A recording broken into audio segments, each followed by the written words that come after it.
Hola a todos. Primero que todo, queríamos pediros perdón por la cuarta sesión de este seminario. Como veréis, hoy os traemos la quinta. Los problemas tecnológicos decidieron que se quedara en lo virtual sin llegar a actualizarse. No superó la prueba del eterno retorno. De todas maneras, era una cara B, así que no hemos perdido nuevas páginas de lectura. Hoy comenzamos con la segunda parte del segundo capítulo, la repetición para sí misma. Fernando retoma un poco el hilo de las anteriores sesiones e introduce esta segunda parte. Hoy hablamos de virtualidades, futuros que no llegan aún habiendo acontecido y embriones imposibles. Disfrutad de la sesión. Un beso. Pues nada, voy a hacer una cosa que no acostumbro a hacer y por tanto no sé cómo va a salir, que es una presentación PowerPoint con texto, que es algo que no, pues creo que es un poco turra estar pasando diapositivas con texto. Pero bueno, creo que es la manera más rápida de meter tanta información, sobre todo porque, ya que creo que comentó David el otro día, tendríamos que hacer un poco de recapitulación, ¿no? Yo voy a abrir el nuevo tema, que básicamente voy a hablar de Freud y de Lacan, en un segundo momento, porque me voy a centrar en lo que considero que no hemos comentado del anterior apartado y que es, yo creo que es fundamental. Pues como es fundamental, me voy a tomar la licencia de volver a hablar del presente, del pasado, de la síntesis del tiempo y demás, porque, vamos, yo entiendo que hay un apartado clave, que si no se entiende ese apartado clave no podemos pasar a lo siguiente. Y yendo ya a la costa. Bueno, hay una serie de citas clave en la página 151 y 152 que resumen bastante bien cuál es el objetivo de todo el apartado de la repetición para sí misma y demás, que es, hay que hacer de la repetición la categoría del porvenir, o sea, hay que pensar la repetición como parte del porvenir, que eso luego vamos a ver que es una cosa bastante rara, bastante difícil de pensar. Y dice Deleuze que si conseguimos hacer esto, que es hacer de la repetición la categoría del porvenir, haremos de la repetición la producción de lo absolutamente diferente. O sea, pensando el futuro a través de la categoría de la repetición, podremos producir lo absolutamente diferente y por tanto estaremos dando sentido a esto de diferencia-repetición. Vale. Pregunta, ¿no? ¿Qué significa la repetición en el futuro? Porque hemos visto la repetición como pasado y como presente, la segunda síntesis y la primera síntesis del tiempo, y esas dos parecen fáciles entenderlas como una repetición. Entonces voy a pasar por estos apartados. Bien, el pasado determina el presente de dos maneras, o sea, podemos entender el pasado como repetición de dos maneras. Este no aparece porque directamente se centra en Bergson. Nosotros cuando hemos hablado de la segunda síntesis hablamos de Bergson. Pero bueno, yo entiendo que es comprensible entender el presente como una repetición del pasado a través del principio de causalidad. O sea, si tú entiendes el presente como una extensión del pasado, la causalidad básicamente, ¿no?, es esa idea de que el presente ya está dado en las condiciones previas. Entonces, el presente solo sería una repetición del pasado, una extensión del pasado. Ahí yo entiendo, y esto es opinión mía porque no aparece en el capítulo, que las teorías de las cuatro causas de Aristóteles, el principio de realidad suficiente, el principio de causa-efecto, la teoría de la gran cadena del ser, etcétera, son formas que en la historia de la filosofía han aparecido para afianzar esa idea de que el principio de causalidad determina un presente respecto al pasado, como una extensión del pasado.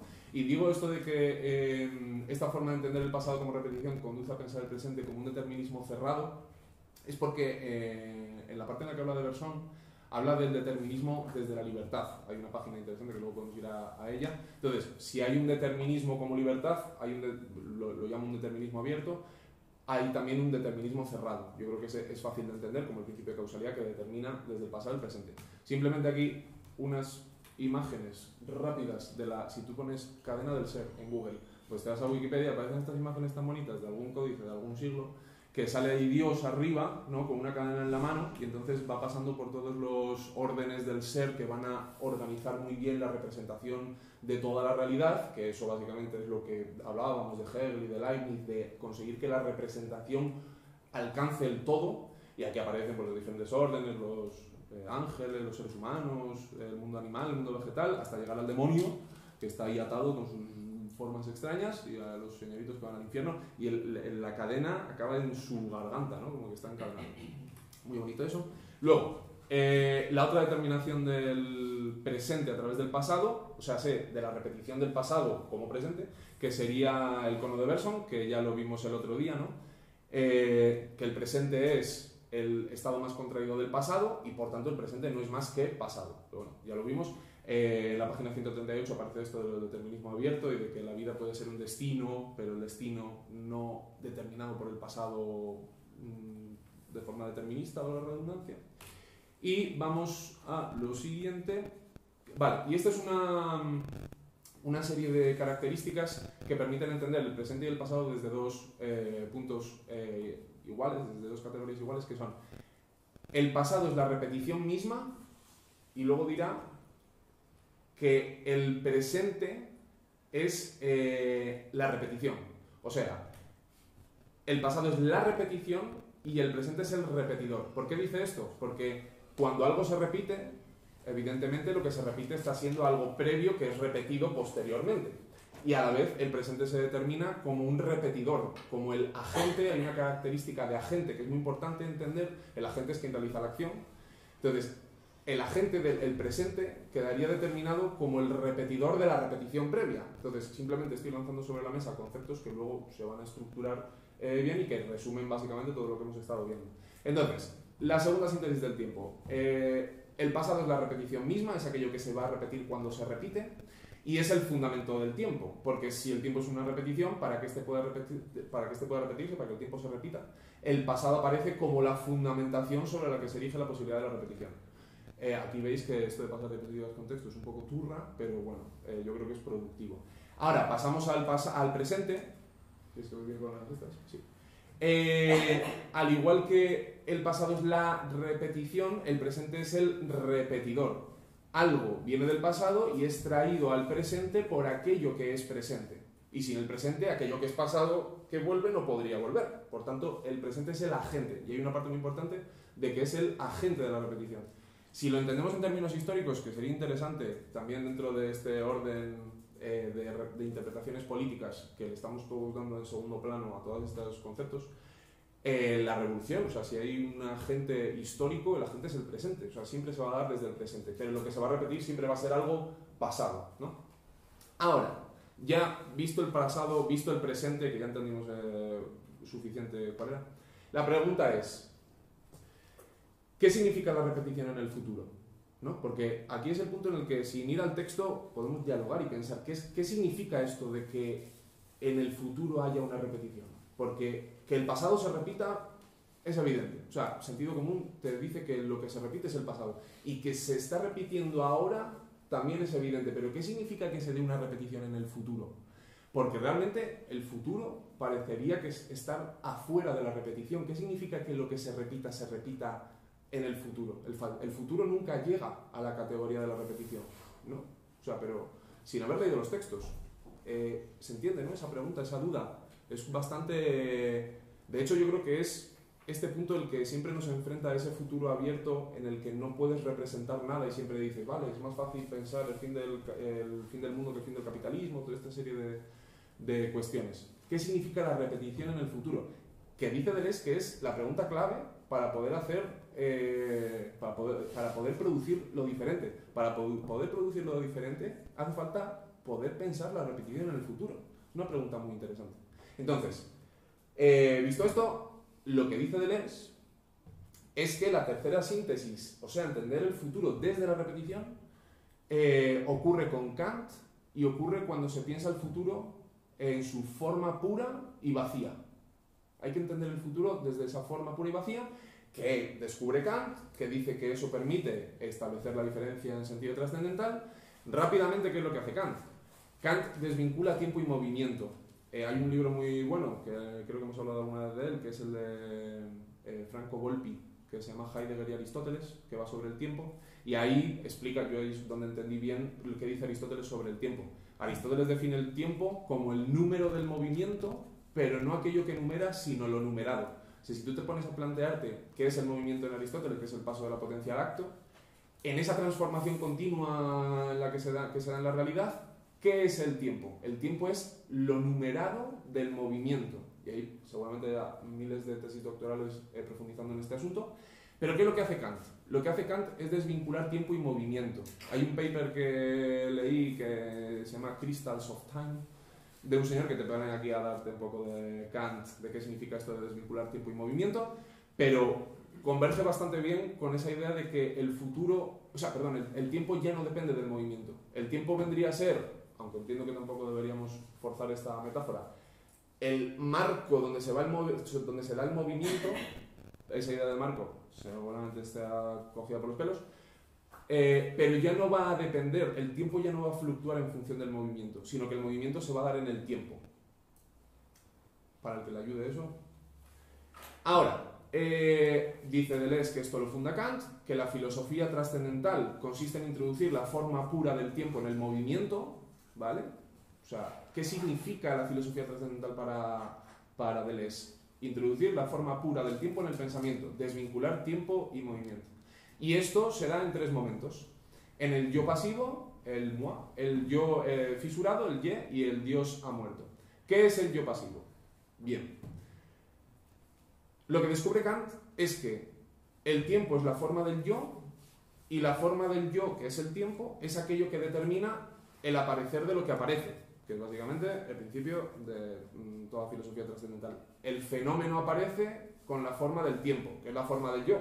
Por tanto, la espontaneidad del yo, que es lo que queda determinado como su forma es el tiempo, que es aquello por lo que aparece y cómo aparece. Todo lo que aparece como forma de tiempo, y en Kant aparece porque el yo tiene una forma interior espontánea que hace representar todo como tiempo.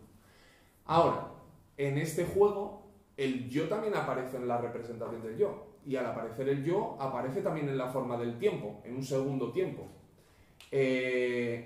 Por tanto, aparece, dice Deleuze, que lo dice en un parrafillo, que dices, pues haberte metido con esto 20 páginas y no lo dejabas un poco más claro. Pero nada, le deja un párrafo y dice, el yo aparece como un yo fisurado, porque el yo aparece como un otro. Tú te apareces como un otro porque apareces en esa forma del tiempo. Y eso es interesante para empezar a pensar por qué esta forma del tiempo pura y vacía permite romper con el sometimiento a Mnemosine y al habitus, o sea, al pasado y al presente, y empezar a pensar esa repetición en el futuro.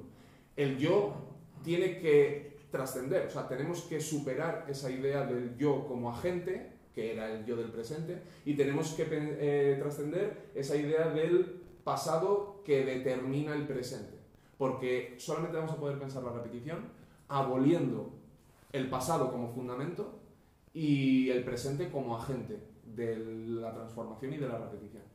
Y esto lleva a la muerte de Dios. La psicología racional, o sea, superar el yo solamente se puede conseguir si desaparece a la vez la teología racional. O sea, el yo íntegro y el Dios garante de Descartes desaparecen a la vez y pueden resucitar en la filosofía práctica de Kant, y si resucitan a la vez. Por tanto, el descubrimiento del yo pasivo y del yo fisurado y de la muerte de Dios con Kant supone el descubrimiento de la diferencia. Tenemos que ver por qué, o sea, quiero decir, vamos a acercarnos, pero todavía no está claro cómo. No como diferencia empírica, sino como diferencia trascendental. Luego hay un pequeño pasaje sobre Kierkegaard y Peggy, o como se diga, en el que dice que esa resurrección de Dios y del yo se dan de forma consumada en Kierkegaard y Peggy, que son dos autores cristianos, uno católico y uno protestante, con el cual está diciendo el cristianismo ha intentado pensar la repetición desde el futuro. Dice que Kierkegaard y Peggy son dos autores que han conseguido pensar la repetición desde el futuro. Lo que pasa es que subordinan todo a la fe. Entonces ese agente trascendente que organiza la repetición en el futuro va a volver a resucitar a Dios y va a volver a resucitar al yo. Por tanto, tendríamos que hacer eso sin resucitar el yo y resucitar a Dios, que es lo que consigue Nietzsche con el eterno retorno. Luego, la forma pura y vacía del tiempo a través de la muerte de Dios y del yo fisurado llega a su máxima expresión con Hölderlin, para el cual el tiempo está totalmente vacío, lo que supone una desviación continua de lo divino y una prolongación de la fisura del yo. Si tú mantienes esa forma vacía del tiempo como futuro, vas a conseguir mantener esa desviación de lo divino y esa fisura del yo.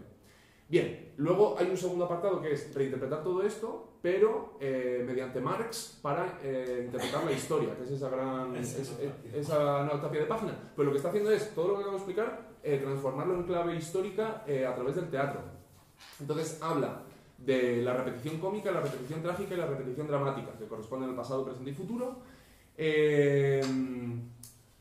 Vamos a pasar. Bueno, sí, y aquí aparece la palabra acontecimiento. Aquello que va a ser la repetición en el futuro va a ser el acontecimiento. El acontecimiento es la repetición en el futuro. Esa es la categoría clave del acontecimiento en la filosofía de Deleuze, que nos va a permitir pensar el futuro como repetición.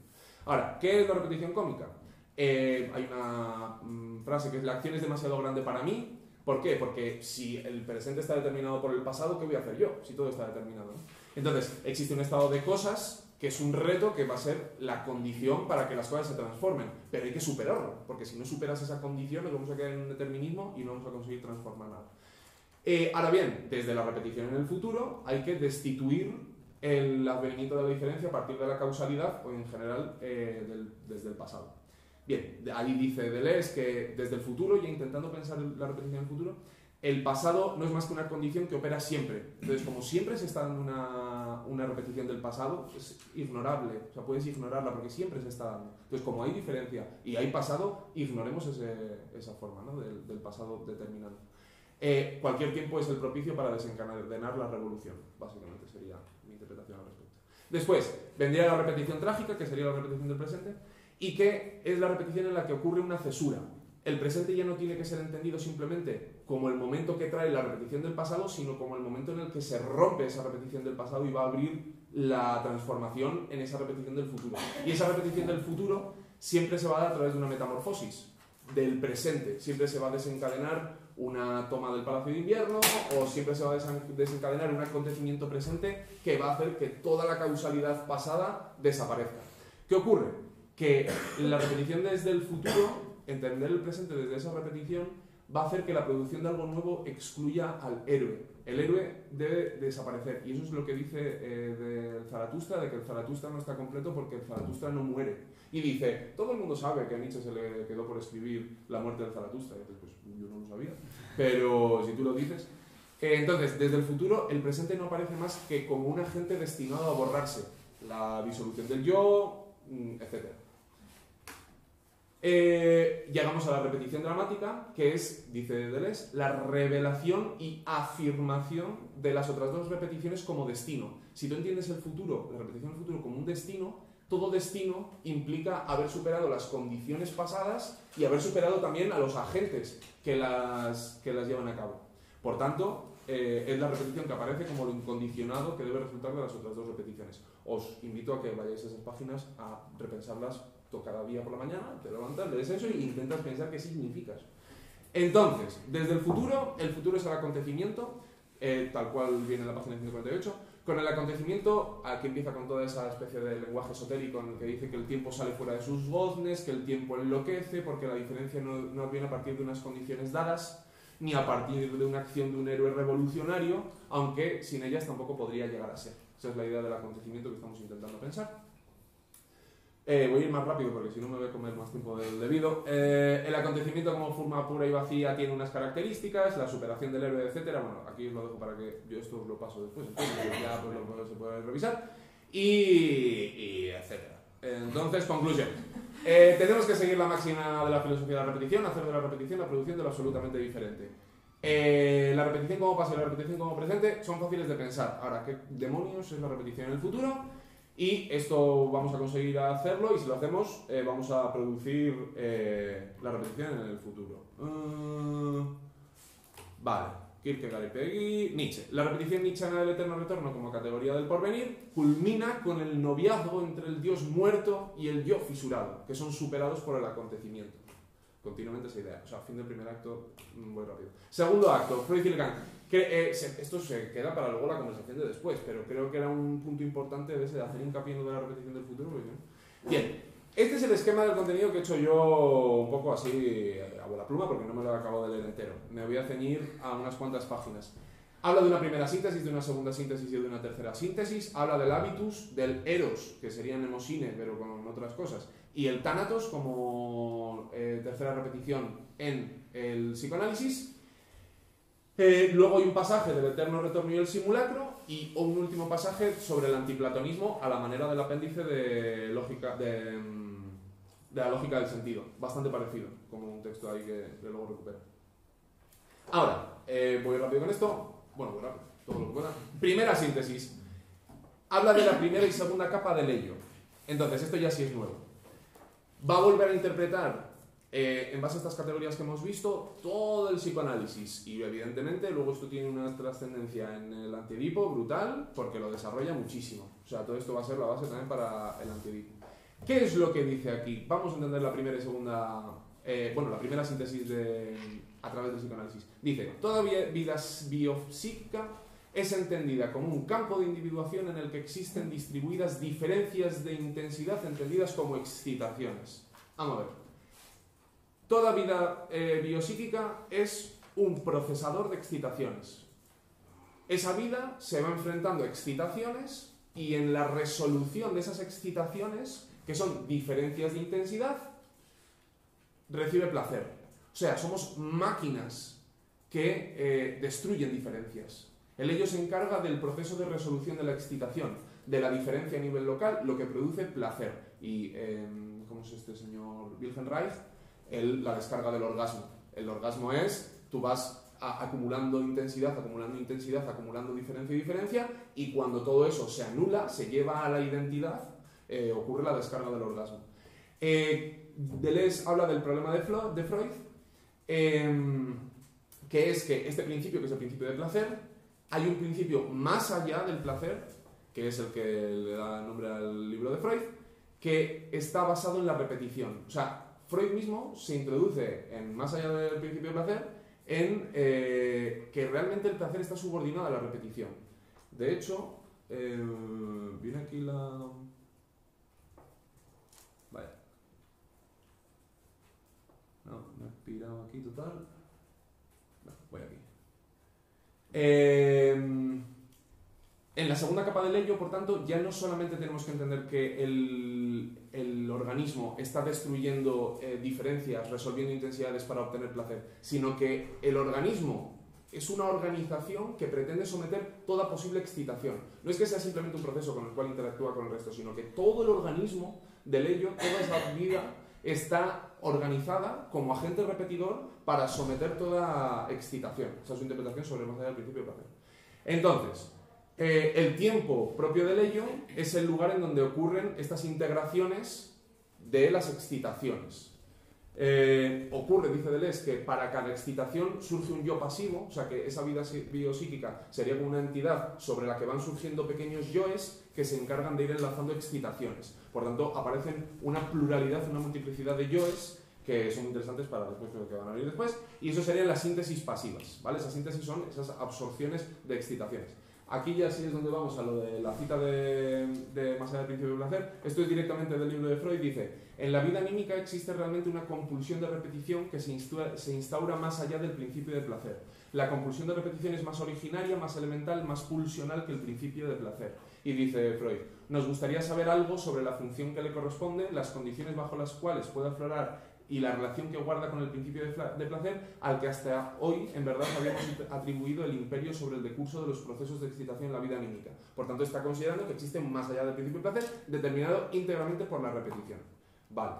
Y en diferencia de repetición 156 dice Deleuze, es posible que empíricamente vivamos la repetición subordinada al placer. O sea, nos es complicado imaginar una repetición no subordinada al placer. Continuamente estamos repitiendo aquello que nos da placer y la repetición la entendemos de esa forma de fagocitar diferencias, anularlas, someterlas a la identidad, y eso nos da placer.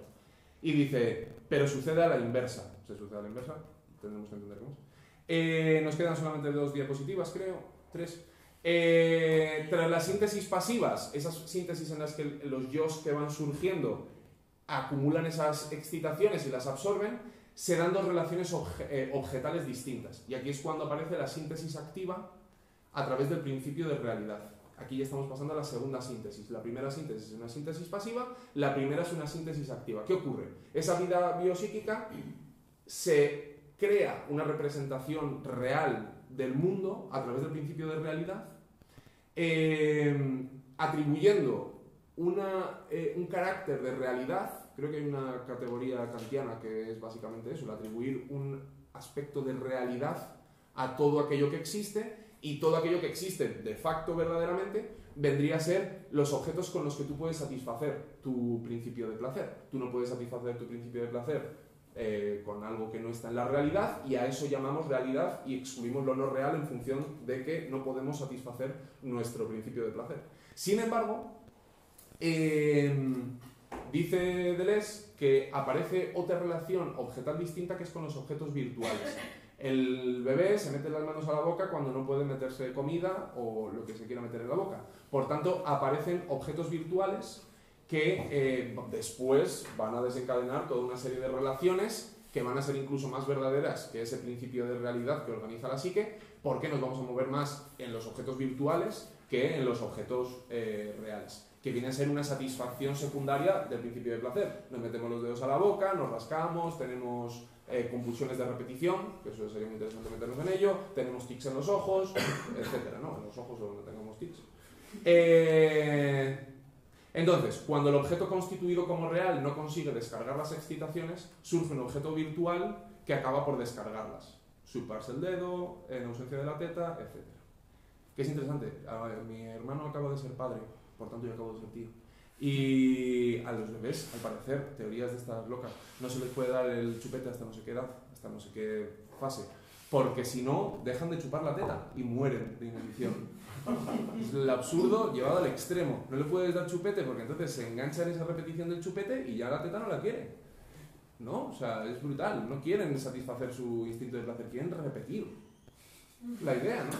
Y que se mueren los niños, que se mueren. Un problema. Vale. Entonces, conclusión. A partir de la síntesis pasiva de las excitaciones y a partir de las excitaciones ligadas, el niño se construye sobre una doble serie. La de los objetos reales y la de los objetos virtuales. Los objetos reales le corresponden las pulsiones de conservación y empiezan a aparecer esas ideas de los objetos reales y los objetos amenazadores, la realidad es amenazadora, etc. Y esta síntesis lleva hacia integraciones globales y objetos totalizables, ¿no? Pues ahí ya podríamos pensar en el universo, en el cosmos, en la realidad, aquello que es real, la totalidad de lo real, y sin embargo la vida psíquica se construye también en función de otra serie de objetos virtuales que van a ser los que van a determinar las pulsiones sexuales, porque las pulsiones sexuales no se dan con los objetos reales. Va a decir Deleuze que la sexualidad como tal se conforma con los objetos virtuales, que son objetos parciales y no totalizables, y lo de los objetos parciales va a ser fundamental en el antidipo, y lo explica muchísimo más. Es un término de Melanie Klein que básicamente dice que el bebé no quiere a su madre, el bebé quiere la teta de su madre. Entonces, el universo psíquico que tenemos en la mente, si dejamos a un lado el principio de realidad, no está constituido por objetos totalizables, está constituido por objetos parciales. Tú no quieres follar con Mari Carmen, quieres su vagina, quieres sus pechos, quieres su... ¿no? Hay una serie de objetos parciales que van a constituir la vida psíquica a nivel sexual. Esto puede dar para muchísimo. Resumen. Bueno, y el resumen, es cierto, solamente quedan dos. Las dos series se complementan, se alimentan la una a la otra, los objetos virtuales son tomados de la serie de los reales e incorporados. Y en la relación de ambas series el yo se encuentra en el punto de unión por torsión de las dos series de objetos. ¿Cómo se determina el yo en este sentido? Pues porque las dos series se tuercen y en el momento en el que se encuentran en un punto intermedio, ahí aparece el yo. Resumen, primera síntesis, síntesis pasiva, primera y segunda capa del ello. Segunda síntesis, síntesis activa, principio de realidad, serie de los objetos reales. Síntesis intermedia, profundización de la síntesis pasiva, serie de los objetos virtuales, y surge el yo. Y cosas que nos quedan por ver, y esta ya es la última. Los objetos parciales, queda para mucho. Las máscaras y los disfraces, que ahí se va a meter después, en que los objetos virtuales funcionan por máscara y disfraz. La relación entre las dos series de objetos, con el falo como objeto que falta, y etcétera. A mí el tema que me parece fundamental, que es la crítica de lo negativo. Miro a los hegelianos de la sala. El inconsciente ignora el no, la muerte y el tiempo. Y sin embargo, en el inconsciente solo se trata de tiempo, de muerte y de no. Temazo. Hay un apartado de la muerte, sobre la muerte de Blanchot, que es para cagarse. Y tercera síntesis, el instinto de muerte y la forma vacía del tiempo, que es a donde lleva todo esto. ¿A dónde lleva todo esto? Entender eso de el instinto de muerte y la forma vacía del tiempo. Recapitulando con lo que había comentado al principio. Dicho esto, no me voy a acordar de todos vuestros nombres, de algunos sí, entonces igual os pregunto vuestro nombre para apuntar, porque podéis hacer así, yo digo, pues va el primero, segundo, tercero, así que Milo va primero. No, yo iba a llevar el turno. Ah, ¿lo llevas tú? Sí, no te preocupes. Ok, pues me despreocupo. Pues que empiece los comentarios. ¿Ha sido mucha turra lo del PowerPoint? Habría estado un rato más, pero es que no consiste en eso. Uno más.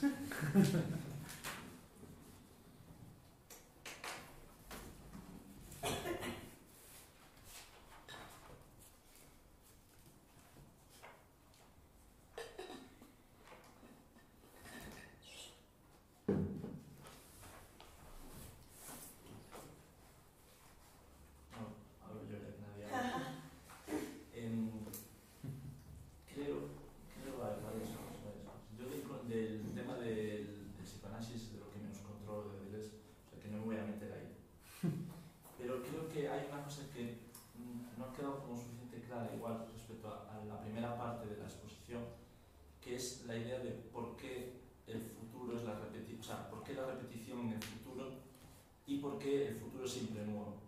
Porque claro, hablaste del pasado como una especie de pasado causal, ¿no? Que se rompería, pero el caso es por qué se rompe, ¿no? Creo que la clave está en entender que lo que debes entender por pasado siempre es virtual. Es decir, hay un pasado que es actual, que sería, por ejemplo, mi pasado anterior, ¿no? Es decir, lo que yo hice ayer, yo os puedo contar lo que hice ayer, y es un pasado actual. Pero el caso es que el conjunto del pasado es virtual. ¿Qué quiere decir esto? Que por un lado tenemos la primera síntesis del presente, ¿no? Que es simplemente la sucesión de hábitos actuales, y eso va generando como una especie de cúmulo, un pasado que es un pasado puro, que no es nunca fue, sino que es como ese conjunto de pasado que es simplemente virtual, ¿no? Lo dice aquí en varios pasajes, a ver, apunté aquí, página 158. Digo esto porque creo que es la clave, pienso yo, para entender por qué cuando un presente pasa hacia el porvenir, por qué esa repetición del futuro es siempre algo nuevo. Porque el presente no pasa según una sucesión causal, esta es la cosa. El presente siempre actualiza una parte de su presente más el pasado puro, y el pasado puro es siempre virtual. Aquí en la página 138 de esta edición, no sé, de la otra, dice, por ejemplo, a ver, ¿dónde puedo leer? Denominamos carácter empírico, estoy leyendo por ahí por la mitad, denominamos carácter empírico a las relaciones de sucesión y simultaneidad entre presentes que nos componen, sus asociaciones según la causalidad, la contigüidad, la semejanza y aún la oposición. Es decir, ahí habría sido un presente causal, ¿no? Que sería un poco la primera síntesis. Pero luego dice, pero carácter noumérico a las relaciones de coexistencia virtual entre niveles de un pasado puro, ya que cada presente no hace más que actualizar o representar uno de sus niveles. Creo que la clave está ahí, en tanto que el presente no es una sucesión de pasados actuales, sino que actualiza una especie de conjunto, ¿no? De la mano de Bergson también, de pasado puro que es siempre virtual.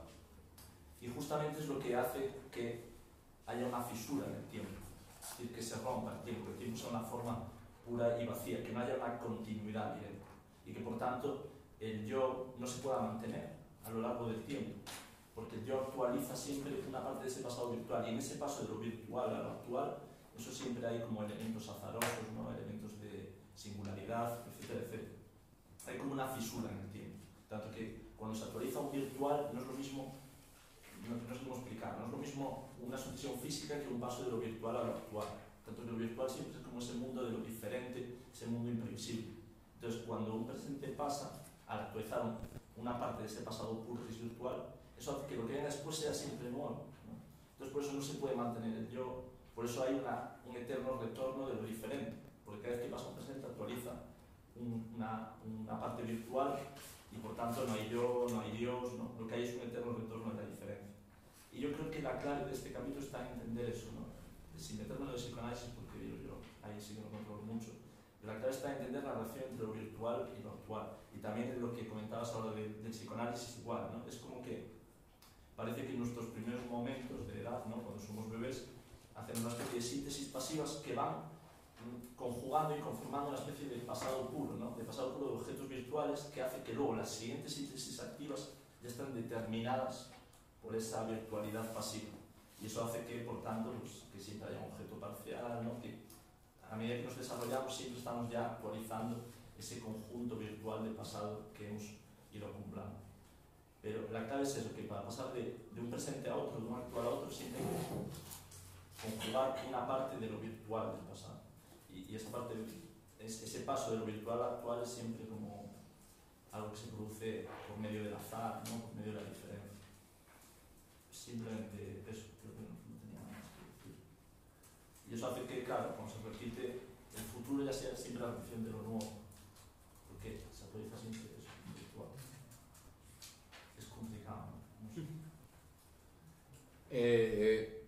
Totalmente de acuerdo, o sea, vamos, no hay nada con lo que no esté de acuerdo. Sí, el enfoque de que realmente, más allá de que sea Bersón, él, o sea, vamos, soy bersoniano a muerte, pero podría ser cualquier otro. O sea, hay diferentes formas de entender el pasado virtual, podría haber ahora un filósofo que plantease el pasado no como virtualidad, sino entendiendo desde otra categoría que permita la diferencia aflorar.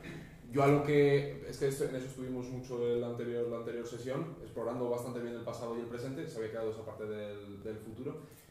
Yo no sabría si Deleuze en este caso se está casando con una idea del pasado y del presente. Yo creo que aquí está utilizando fragmentos de filósofos, que sabemos que es bersoniano, pero bueno, que está utilizando fragmentos de filósofos, y yo por eso, por ejemplo, he traído también el de la causalidad, porque es otra manera de entender esa relación entre pasado y presente. Pero sí que yo el enfoque que quería enfatizar hoy es el que, en la página 149 dice, la repetición trágica, que sería el tercer momento, viene después, y estos dos momentos no tienen independencia, solo existen para el tercero. Más allá de lo cómico y de lo trágico, la repetición dramática en la producción de algo nuevo excluye al héroe mismo y a las condiciones. O sea, consiste en, ok, ahora hemos visto 1000 formas de entender el pasado, podemos entender más, porque de hecho en el psicoanálisis, pues mira, vamos a entender el presente desde esa idea de realidad y de cómo satisfacemos nuestros placeres pero consiste siempre en entender el futuro. Y de hecho, en la siguiente página,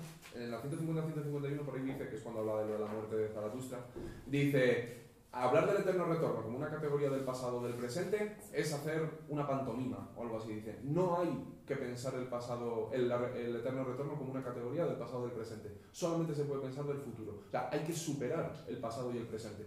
Independientemente de cómo lo pensemos, y del sistema que queramos tratar, tendremos que ver cómo superamos esas dos categorías, esas dos síntesis, pero vamos a tener que superarlas. O sea que yo creo que el hincapié está, el mío, al menos el que hago, es que el eterno retorno hay que pensarlo desde el futuro. Claro, pero el eterno retorno ¿de qué exactamente? De la diferencia. Eso es lo que tenemos todos claro, pero el modo, Claro. ¿cómo es posible llegar a ese punto? Claro. Y es la clave entre distinguir entre un pasado causal y un pasado virtual. Yo creo que esa es la cuestión. Porque cómo se llega al eterno, no es como, vale, hablo del pasado y del presente y luego ya digo que lo importante es el porvenir. Si el porvenir es el porvenir de lo nuevo y el eterno retorno de lo diferente, es por eso, ¿no? Porque el pasado no es actual, no es ningún pasado concreto. No es como un conjunto de potencialidades virtuales que siempre se actualizan de una manera diferente. O sea, esa es la cosa. Claro, en la última sesión, de hecho... Claro, yo no vi en la última sesión. No pasa nada. Pero estuvimos sobre todo en la tercera síntesis. O al menos era... Yo me quedé con eso. Y en el diagrama este que compartí, la idea era que el eterno retorno está fuera del círculo. Puse arriba hábito de bien memoria y memoria de bien, abajo memoria de bien hábito. O sea, están por un lado la consumación de las dos primeras síntesis y fuera está el eterno retorno, siempre de lo diferente en este caso, porque si no estaría dentro. Y dice, bueno, pero entonces ¿por qué están? Pues están conectados por el tiempo puro vacío, la forma puro vacío del tiempo. O sea, la tercera síntesis es englobar la conexión entre el eterno retorno de lo diferente y la comunión entre las dos primeras síntesis. Superarlas, pero no olvidarlas, sino superarlas teniéndolas en cuenta como ello, como lo que dice Alejandro, si no estaríamos olvidándonos que hay una posibilidad de un pasado que no remite a una presencia, sino que es un pasado puro. Por eso lo de las paradojas y tal. Igual también interesaría, porque no lo hemos hecho quizás, yo voy a abrir el bote a ver si alguien lo recoge, porque en todos los capítulos y tal ha salido Freud, ha salido ahora mucho Lacan, bueno, mucho no, sobre todo Freud, y no hablamos, y siempre es como, y Platón, y son como los autores a los que no se les trata. Si alguien quiere decir, porque sé que hay gente que luego fuera del aula dice, es que no hemos hablado de esto, bueno, pues ahora es el momento, ¿no? Ya, ahí lo llevo. Odio otra cosa. Yo puedo decir una cosa de lo de Lacan que me parece interesantísimo, que es el tema de lo de la negatividad, la crítica de la negatividad. Lacan, en el Antiedipo hay una página donde dice Lacan es colega. Ante las dudas, vamos, yo defiendo, Lacan es colega. Lacan consigue darle la vuelta a la estructura, consigue descubrir la parte intensiva de la estructura, etc. Y hay una cosa muy interesante que dice aquí en este capítulo, que se podría tirar un poco por ahí, que es el tema de lo de las series. Pensar el inconsciente como series... ¿Series de qué? De elementos, de significantes. Porque hay que meterse en Saussure y en todo el rollo de los significantes y los significados y de cómo el significante, de forma autónoma, en su relación con otros significantes, genera significados, pero sin un significado previo, solo entre significantes. Acudir a series significantes permite pensar el inconsciente de una manera en la que no hay una negatividad dialéctica. Y eso es lo que a Deleuze le va a fascinar de Lacan. El primer punto que a Deleuze le va a fascinar de Lacan. Y que sería muy interesante si alguien que conozca más este asunto quiera comentar, porque es muy interesante el tema de lo de la carta robada y de cómo se establece un inconsciente a base de series de objetos. Pregunta, ¿y por qué dices, o sea, en qué sentido series de significantes que a partir de la cual se constituiría el inconsciente si no habría negatividad ahí? Porque son posibilidades que se van anudando unas a otras. Pero una vez que... O sea, la negatividad en el inconsciente sería la falta. Pensar que existe una falta que determina toda la vida psíquica. Pero aquí no es una falta, sino una adhesión progresiva de objetos que van a producir a nivel estructural un orden simbólico, imaginario y real en el que no hay negatividad. Que bueno, que ya te digo, o sea, hasta aquí pues hay páginas en donde se mete lo de la crítica de la negatividad. Pero bueno, que hay para pensar. Si alguien que sepa de esto, no sé. Sí, que me parece de lo más complejo del debate, porque claro, en el Antiedipo lo toman como colega y le dan una interpretación al objeto A, ¿no? Que lo toman como máquina deseante, el objeto A, y luego critican directamente al gran otro como esa estructura y demás, pero me parece que la cuestión ahí de los igualitarios son un poco tramposos en esa apropiación de Lacan, tramposo porque intencionalmente para traerlo de su lado y leerlo a contrapelo, digamos, pero yo creo que ya acudiendo a Lacan es difícil la interpretación de algo así, del objeto A como no negatividad. Es verdad que es una negatividad ya no castrante como en Freud, digamos, pero sí tiene que ver, o sea, Lacan es difícil sacarlo, como en esa etapa de los 60, 70, de la cuestión simbólica vinculada al significante, las metonimias, el lenguaje, y ahí me parece que ellos hacen una lectura bastante libre, pero aquí estaba buscando la parte en la que habla del objeto parcial como ese objeto que se falta a sí mismo, que retoma un poco eso de Lacan, ¿no? El falo, ¿no? Si puede ser identificado con el falo, solo es en cuanto es, según las expresiones de Lacan, siempre está ausente de su lugar, falta su identidad, falta su representación. Claro, aquí también le da una vuelta al falo en Lacan, pero yo creo que en Lacan es muy difícil dejar atrás cierta negatividad que hace que opere la estructura. Y me parece que es un intento muy valiente y en el que, ante todo, van contra los seguidores de Lacan, ¿no? Contra Jacques Millet y toda la pandilla que lo formaliza en la clínica.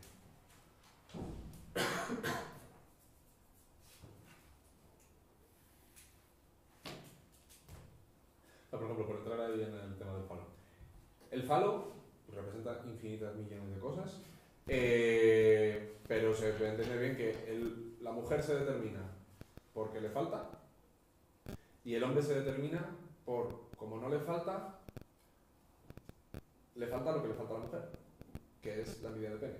Entonces, hay en el hombre una doble falta, que es que le falta lo que le falta a la mujer, y a la mujer le falta lo que le falta al hombre. Entonces, parece que hay un centro de ausencia que va a organizar el resto de elementos. Pero es que el falo, y en Lacan, y el objeto A, va a ser lo que movilice los objetos virtuales y haga remitir unos a otros. En el seminario de la carta robada, que es uno de los primeros textos de Lacan, y que brutal, la lectura es horrible como toda la lectura de Lacan, pero es una buena psicodelia, de repente te ves ahí como moviéndote en una balsa y dices, ¿pero dónde estoy? Te va jugando con la carta de Edgar Allan Poe, es el texto de un caso, no recuerdo bien cómo es, que había una carta encima de la mesa, todo el mundo buscándola y faltaba porque estaba a la vista. Entonces, no falta la carta siempre está ahí, el falo siempre está ahí, el falo siempre está a la mano, pero realmente no es lo que falta, sino que ese objeto moviliza el resto de objetos y hace operar la torsión entre las series, el hecho de que unos objetos remitan a otros en las series, o sea, moviliza todo el aparato, pero no lo moviliza a nivel dialéctico como una ausencia. Entonces, eso entenderlo es una flipada. Yo, o sea, que lo entiendo cuando lo estoy leyendo, lo dejo de leer y ya no lo entiendo. Y bueno, pues habría que ver. No, y además creo que, y es algo a lo que le estoy dando vueltas a ver si me parto la cabeza, que en Lacan la cuestión del objeto A está vinculada inevitablemente al sujeto del inconsciente ya, ¿no? O sea, al sujeto barrado, como en los diagramas de los discursos. El sujeto barrado, el vel, ¿no? Frente al objeto A. Y creo que de lo más fuerte de Deleuze y Guattari es que justamente están hablando de esto en un nivel presubjetivo, ¿no? En las síntesis presubjetivas, o sea, todavía está en un nivel antes de la constitución de algo así como un sujeto del inconsciente, que sí, que en Lacan yo lo noto mucho más antropocentrista, ¿no? O sea, yo creo que en Deleuze y Guattari se está jugando en un nivel eso previo, presubjetivo, o sea, máquinas atravesando los cuerpos, ¿no? Y en Lacan sí se centra en el sujeto del inconsciente como aquel que ya es efecto de la entrada en el orden significante.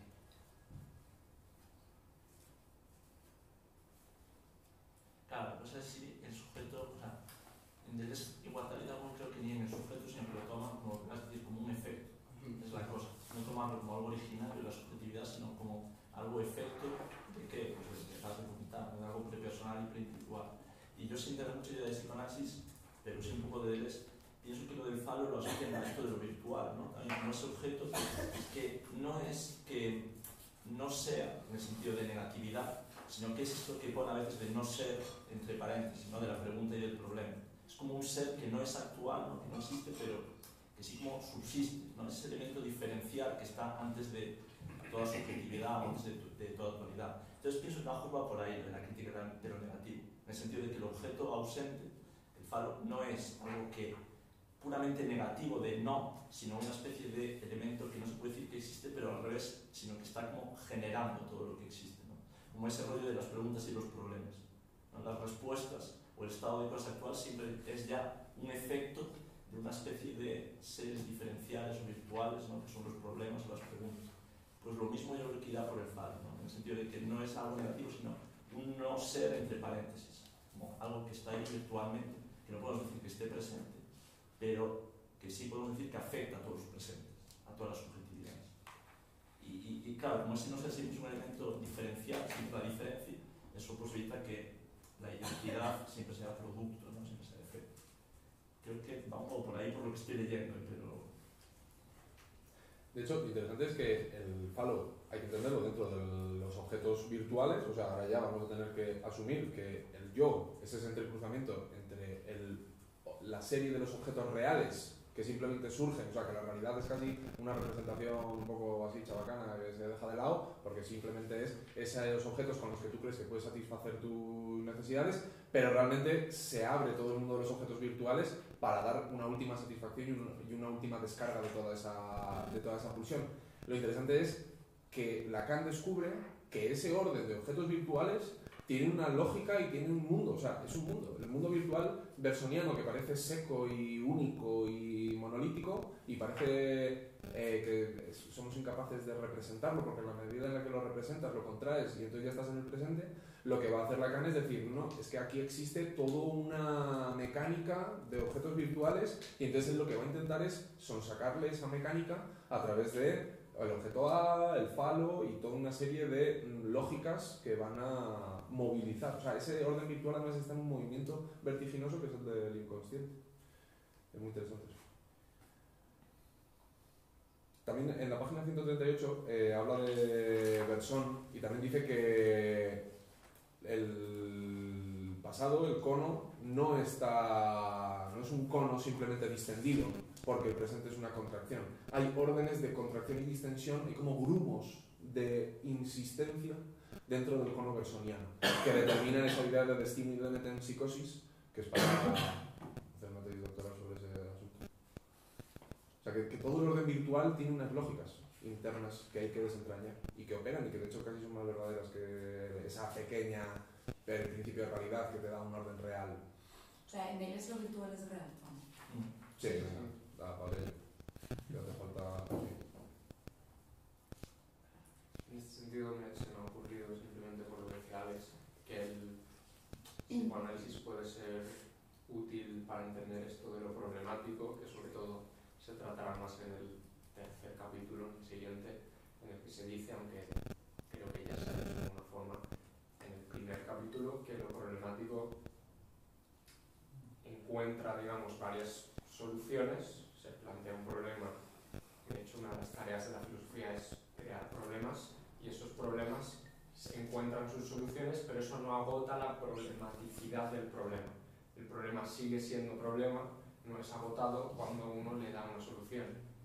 En este sentido, el psicoanálisis diría que hay un primer objeto de deseo, que se suele llamar la madre, pero eso es un tanto problemático, simplemente digamos que es un primer objeto de deseo, y por mucho que tú encuentres otros objetos de deseos, dicho en lenguaje chabacano y haciendo así la simplificación que se suele hacer del psicoanálisis, por mucho que tú te folles a otra gente, tú te vas a seguir queriendo follar a tu madre, y es imposible que, por así decirlo, soluciones de una vez por todas el problema el problema del deseo. Por mucho que tú encuentres soluciones, en este caso parejas sexuales, siempre va a permanecer ese problema de, malamente dicho, que te quieres follar a tu madre, dicho en términos un poco más menos, no sé cómo decirlo,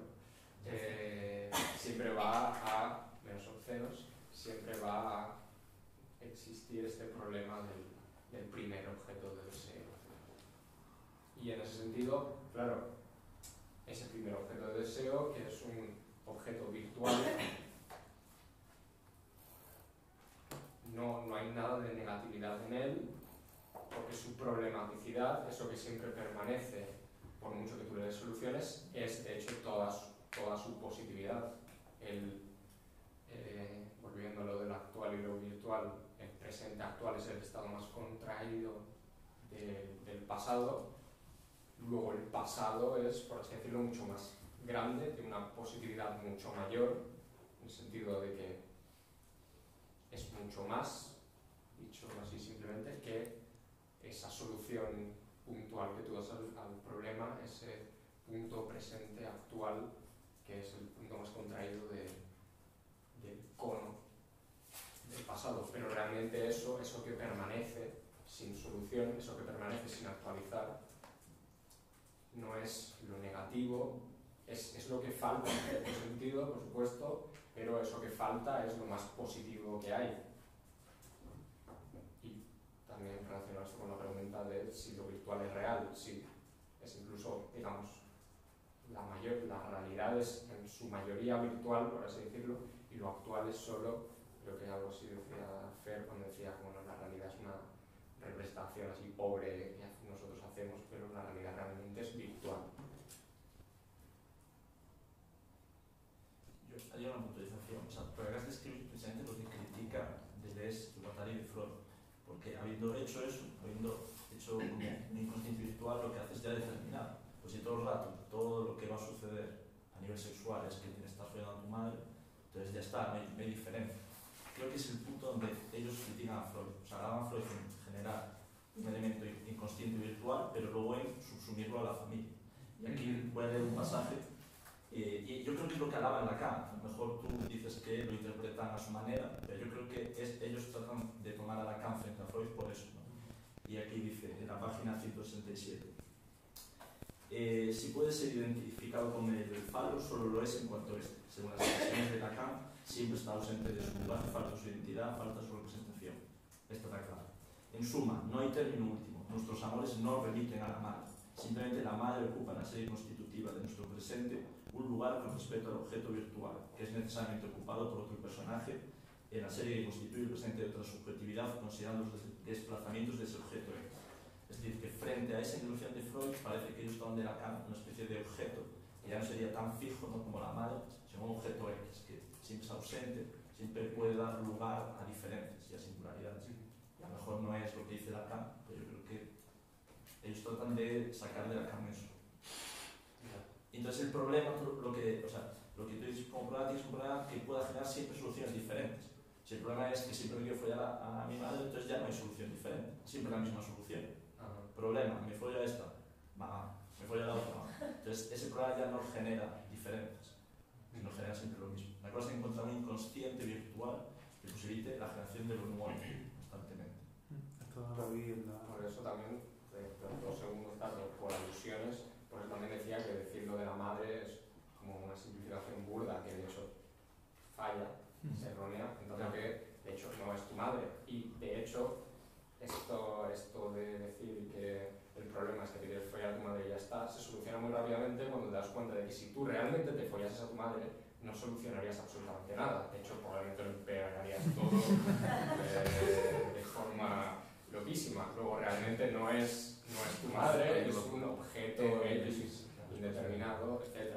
Y luego también, tal vez, claro, de todo lo que estamos diciendo aquí, falta todavía el instinto de muerte, falta todavía la tercera síntesis, falta todavía el futuro, entonces todo se complica un poco más.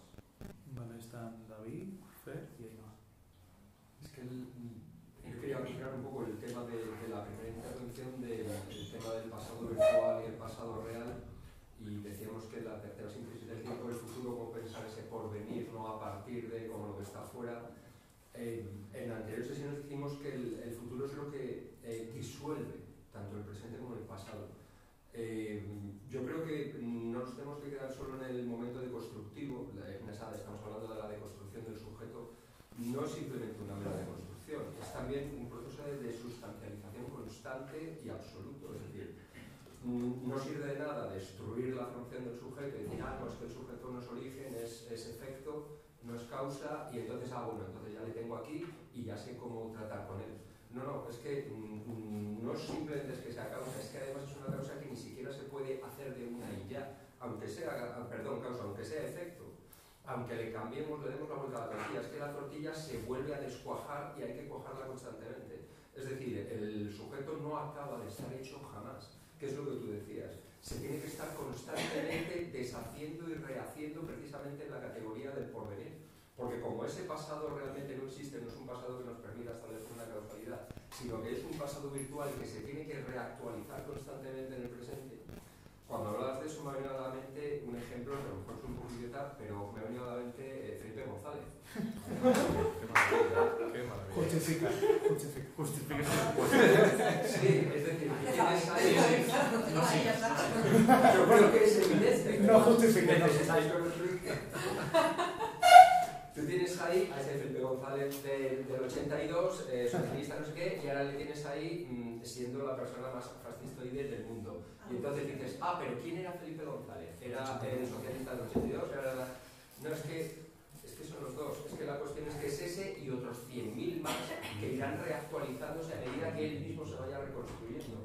¿Y cómo se reconstruye? Precisamente es que eso es lo que vuelve constantemente.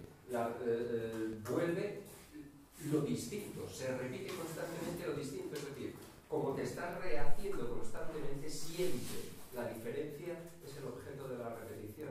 Y eso únicamente se puede hacer en esa aceptación de que se está rehaciendo constantemente, es decir, en el porvenir, que disuelve tanto el pasado como el presente. Entonces, claro, ¿quién es el Felipe González verdadero?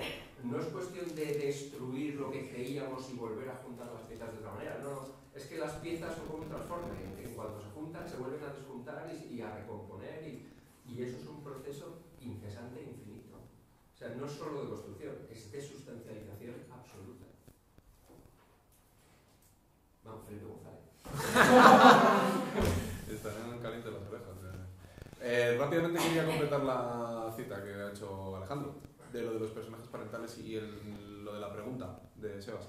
En la página 170 dice, el no ser de la pregunta no se reduce al no ser de lo negativo. ¿Por qué? Porque no hay respuestas o soluciones originales ni últimas. No hay ni respuestas ni preguntas originales ni últimas. Solo son preguntas-problema en virtud de una máscara detrás de otra máscara, detrás de otra máscara, y un desplazamiento detrás de todo lugar. ¿Qué es eso de la máscara detrás de la máscara, etcétera? En la 167 habla de los personajes parentales y justamente dice, no son los términos últimos de un sujeto, no podemos establecer el mundo imaginario, que de hecho este es el orden de lo imaginario de Lacan, es esto, los personajes parentales y el papel que cumplen en el teatro de tu fantasía, esos personajes centrales de el protagonista, el antagonista, esos son los personajes imaginarios. En el sujeto, los personajes parentales. No son los términos últimos de un sujeto, sino los términos medios de una intersubjetividad. ¿Qué quiere decir esto? Las formas de comunicación y de disfraz de una serie a otra serie. Como el encuentro con lo real es continuamente aumentar tu serie de objetos virtuales y objetos actuales, o sea, tú te vas encontrando con la realidad, el sujeto psíquico se relaciona con otros sujetos y con la realidad, y va aumentando su serie significante. Eso es el inconsciente, una serie de objetos. ¿Qué ocurre? Que a la hora de relacionarse esos objetos consigo mismos, en series que se enrollan y que se desenrollan y que se conectan y se desconectan, existen términos medios que van a movilizar esas transformaciones y esos objetos que se van comunicando, y existen términos medios que van a ser llamados de intersubjetividad. Y son formas de comunicación y, por tanto, disfraces que van a permitir poner en comunicación una serie con otra. Por tanto, el no ser de la pregunta no es el no ser de la negatividad. El padre y la madre no van a ser simplemente más que disfraces que te van a permitir follar con otra persona de una forma nueva. Y dices tú, wow, vaya flipe. Y nada más. Eso. Yo iba a decir algo que, bueno, me parece que está latente un poco en los planteamientos que han salido ahora, pero sobre todo ha salido al principio. Recupero una idea que creo que dijiste tú, Milo, el otro día. Yo creo que no se trata tanto de superar el pasado y el presente, y creo que en cierto sentido esta parte nueva del capítulo te ha acabado dando la razón. Se trata más bien de reunir todas las dimensiones del tiempo, pasado, presente y porvenir, y hacerlas jugar en forma pura, dice en la página 180. Y, o sea, honestamente, yo creo que el tiempo le ha dado la razón a Milo, y creo que este es el verdadero problema que implica el pensar la repetición del futuro. Hostia, ¿cómo lo piensas? Y tiene que reunir absolutamente todo. Y creo que ahí es donde sí que se introduce ya la necesidad del objeto parcial, de la virtualidad, que es lo que lleva a una problemática que lleva también, pues, a su vez a la problemática del sujeto y de la resustancialización constante. Pero creo que si damos por hecho que lo que sucede en la tercera síntesis es que, como has dicho tú, Seixuelo, como dijiste tú, Fernando, que hay que superar los otros dos tiempos, entonces no se entiende lo después de la problemática y la virtualidad. Creo que la idea que puso Milo es clave. De que o sea, no, lo dice Deleuze, no es que lo diga Milo, es que lo dice Deleuze. Página 180 dice que la tercera síntesis reúne las tres. Puedo responder simplemente con una palabra tenebrosa, es como cuando dices Voldemort, que no se puede decir, pues está la palabra Aufhebung, que es la superación que acumula. Claro, estamos con Hegel. Aquí en la página 148-149, cuando habla del eterno retorno, habla también de una superación, y dices tú, pero Deleuze, que se te está yendo la olla, pero ¿de qué estás hablando? De que la repetición supera los anteriores estadios, se ha vuelto hegeliano. Ahí hay una clave que es que dice que la repetición tiene que pasar por todas esas fases para abolirse. O sea, bueno, es que es un término hegeliano. Sí, justo después lo dice. Nada más empezar la 181. Así termina la historia del tiempo. Lo que corresponde es hacer su círculo físico o natural. demasiado bien centrado y bla, bla, bla, bla. O sea, deshacer el tiempo, pero creo que eso pasa por lo que dijo Milo el otro día y muy bien. O sea, muy bien. No consiste en superarlo, consiste en que los 3 tiempos están incluidos ahí en el porvenir. Uf, qué hegelianos. O sea, pero no en el sentido hegeliano no. O sea, no en el sentido hegeliano de lo absoluto, sino en el sentido de joder, es que ahí está la dificultad de pensar la diferencia o la repetición en el futuro. Es que eso es lo jodido y es donde tienes por cojones que introducirlo de la parcialidad y la virtualidad. Si no, no lo puedes pensar, ¿no? ¿Dónde está ahí la repetición? ¿Con qué te satisfaces? Vale, yo me había apuntado. Leí. Que por lo que sea yo estoy de acuerdo con él, ¿no? Y ya está, Y ya, a ver, no. No es hegeliano, esto no son etapas, esto no es un Tour de Francia. O sea, aquí no se va de menos a más, esto es ridículo. Lo que hay que, en un orden de epistémico, si no vas por fases, pues te pierdes, que es lo normal. Venga, tercera síntesis, cómetelo. Claro, pero primero habrá que cortar el ajo, habrá que cortar cositas, ¿no? No te vas a ir del tirón. Entonces, por eso hace falta dar cuenta de cuáles son las síntesis del Lebenswelt, del mundo de la vida, del presente vivo, que es lo primero que tengo delante, hacia dónde me dirige ello, es decir, el pasado, y luego cuál es la correlación primaria que tengo entre esas dos repeticiones, que es el hábito y es la memoria, el recuerdo.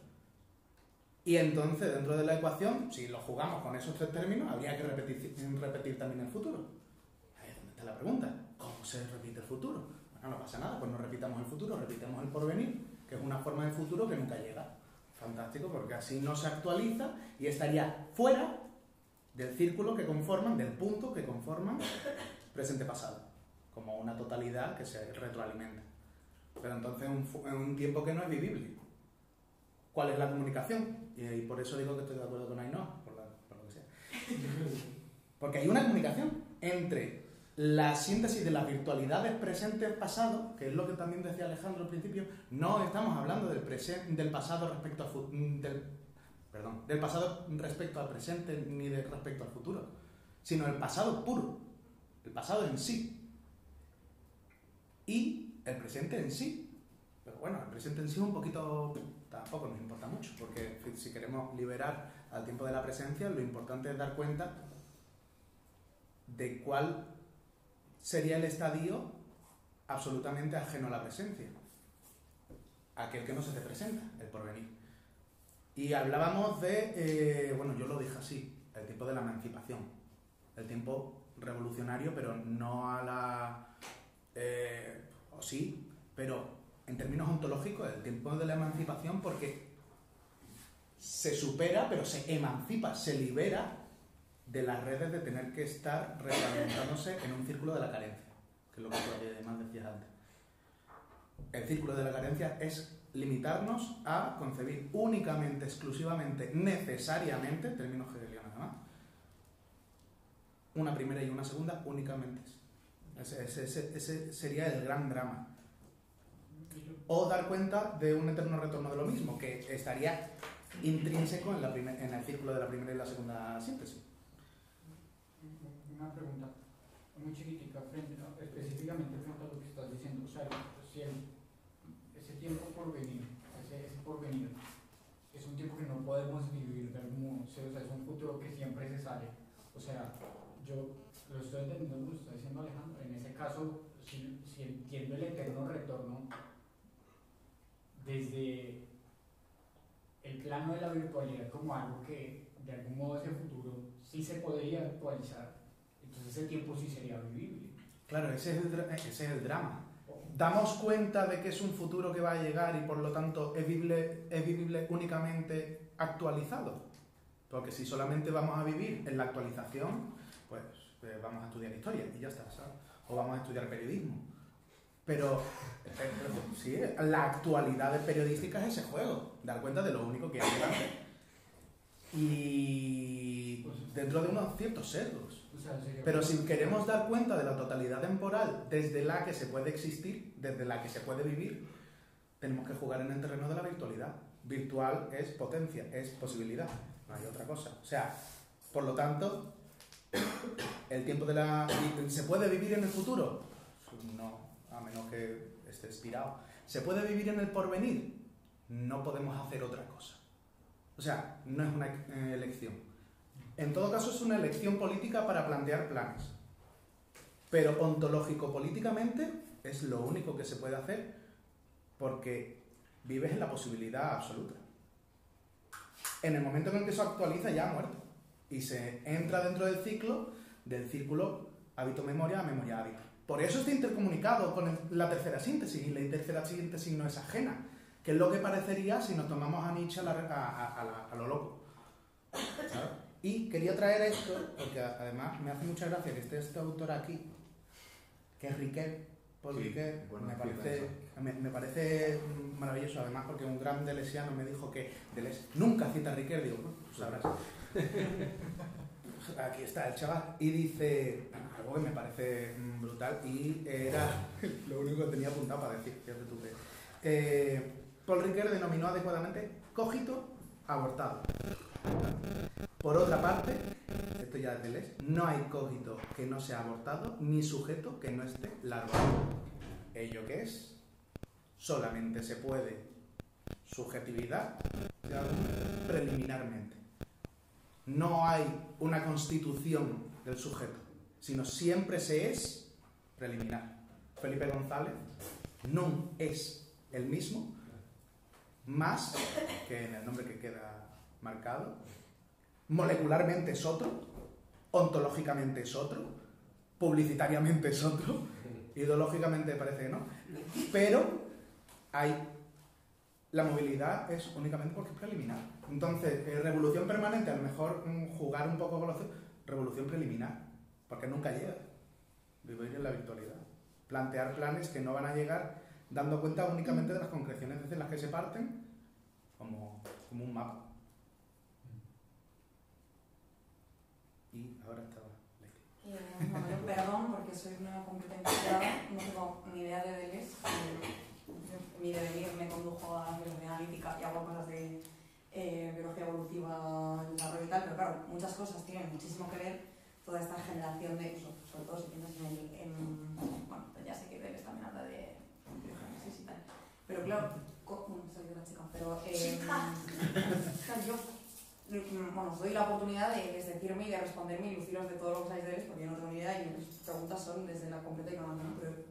Pero yo tengo la sensación de que esta pretensión de reunir todas las dimensiones del tiempo y tal, o lo problemático de lo virtual y la disolución o superación del pasado, del presente y tal, tienen que ver, bueno, no sé, preguntar, completamente estúpido, no estúpido, pero, igual el problema es intentar concebir la novedad como algo absolutamente novedoso, no vale con que sea relativamente novedoso, y así conservas el pasado, conservas los grumos del cono bersoniano que que igual tienen como más peso sobre el apéndice del cono, pero igualmente no, yo creo que todo se resolvería si se acepta una relativa novedad, una necesaria novedad, como en cualquier desarrollo embrionario, ¿no? Siempre va a haber novedad, por cojones, pero absoluta. Absoluta porque no limitada, no es infinita, no es una novedad infinita. Lo siento porque yo lo pienso todo el rato en términos biológicos, porque digo, Felipe González químicamente no es igual, políticamente es igual, pero biológicamente es igual. Es que yo estoy justo pensando en un enfoque dentro de filosofía de la biología que entiende los organismos biológicos como cierres causales, precisamente. Es que todo es muy interesante también respecto a lo que yo hago. Esta puesta en cuestión del principio de causalidad y tal, que es que justo un organismo es un ciclo causal y la dimensión del organismo individual respecto de la especie también hay como un cierre causal, porque la especie no se mantiene sin individuos y los individuos son los que mantienen la especie. Pero claro, absoluta, ¿en qué términos estás entendiendo todo absoluto? Claro, absoluto porque es necesario que sea novedoso, pero el desarrollo embrionario produce novedad obligatoriamente por cojones, pero no hay un infinito de posibilidades. Las posibilidades están limitadas y por eso la novedad también es relativa. ¿Puedo responder rápidamente? Pero igual es mi problema de estar pensando todo el rato en estos términos. Dale. Sí, directo a esto, yo voy muy rápido. Plantear una novedad relativa es plantear un sustrato, y sustrato también es una condición del sujeto. Por lo tanto, estás dando pie a Hegel. Y ya. Es que igual no es normal, ¿no? Y ya. No, pero de hecho no es ni Hegel, es Descartes. Es un juego con lo que te ancla a ti es inamovible. Juega esas cartas. Es el drama existencial. Cuando te liberas de que el sustrato no te condiciona, no te determina, sino que te vas determinando en un proceso en el que nunca se mantiene nada, sino que lo nuevo llega y lo viejo se va. Por lo tanto, no hay nada que se quede. Ya. Es nuevo absolutamente. ¿Me explico? Es complicado, pero no sé si... Igual, no sé, peleados. No, si vas a responder tú... Sí, o sea, sí, iba a leer una cosa que creo que responde un poco... Bueno, es cierto que pensando en lo que iba a decir me he perdido cosas que se han dicho, pero voy a leer algo que creo que lo responde bastante, en cierta forma. Dice, página 173, pero de hecho la fuerza de la repetición de Eros deriva directamente de una potencia de la diferencia, la que Eros toma de Mnemosine y que afecta a los objetos virtuales como otros tantos fragmentos de un pasado puro. No es la amnesia, sino más bien una hipermnesia, lo que explica el papel de la repetición erótica y su combinación con la diferencia. Lo nunca visto que caracteriza a un objeto, siempre desplazado y disfrazado, se sumerge en lo ya visto como carácter del pasado puro en general, de donde se ha extraído ese objeto. No se sabe cuándo ni dónde se lo ha visto, de acuerdo con la naturaleza objetiva de lo problemático, y en última instancia solo lo extraño es familiar y solo la diferencia se repite. Que yo creo que tiene que ver bastante con lo que estabas comentando, que al final, y que también puede venir de... O sea, se puede encontrar algo parecido en otras formulaciones de Deleuze al respecto de que los diagramas, los virtuales, son sucesiones, las cadenas de Markov, que son reparticiones de... O sea, es una tirada cuyo resultado puede ser azaroso, novedoso, pero viene influido por la tirada anterior. Y quizás sea eso un poco lo que estabas comentando, que hay una especie... No hay una sobredeterminación del pasado sobre el presente, pero hay una memoria, una hipermnesia de la que se extraen los objetos virtuales del pasado como ya vistos, que están ya vistos, ¿no? Y que actúan en el presente. Y es que bueno, me conecta un poco con, sin haberlo leído, pero otro día estuve en una clase de psicoanálisis y arte en la que se habló del texto de lo siniestro de Freud, que habla del Unheimlich como, o sea, no sé muy bien cómo decirlo, como lo ominoso, como aquello que genera una angustia por lo lejano, por lo que dice aquí, solo lo extraño es familiar. Aquello que es lo lejano siempre es lo más cercano y siempre vuelve a ti como otro y te constituye como otro. No sé si estoy diciendo aquí muchas cosas sin hilarlas muy bien, pero si alguien quiere seguir, estoy más que agradecido.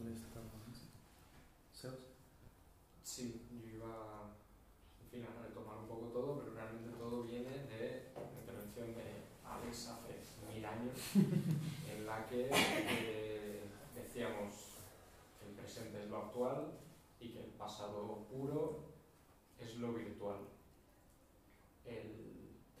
También el pasado, en tanto que es recordado, es traído a la actualidad, es actualizado, y el futuro, en tanto que es imaginado, es actualizado, mientras que el pasado, por así decirlo, olvidado, que permanece en el olvido, que no es recordado, no es actualizado, permanece puramente virtual. Mi pregunta, la pregunta que me surgió, como digo, cuando te hiciste la intervención hace tiempo, es, bueno, ¿qué pasa con el futuro?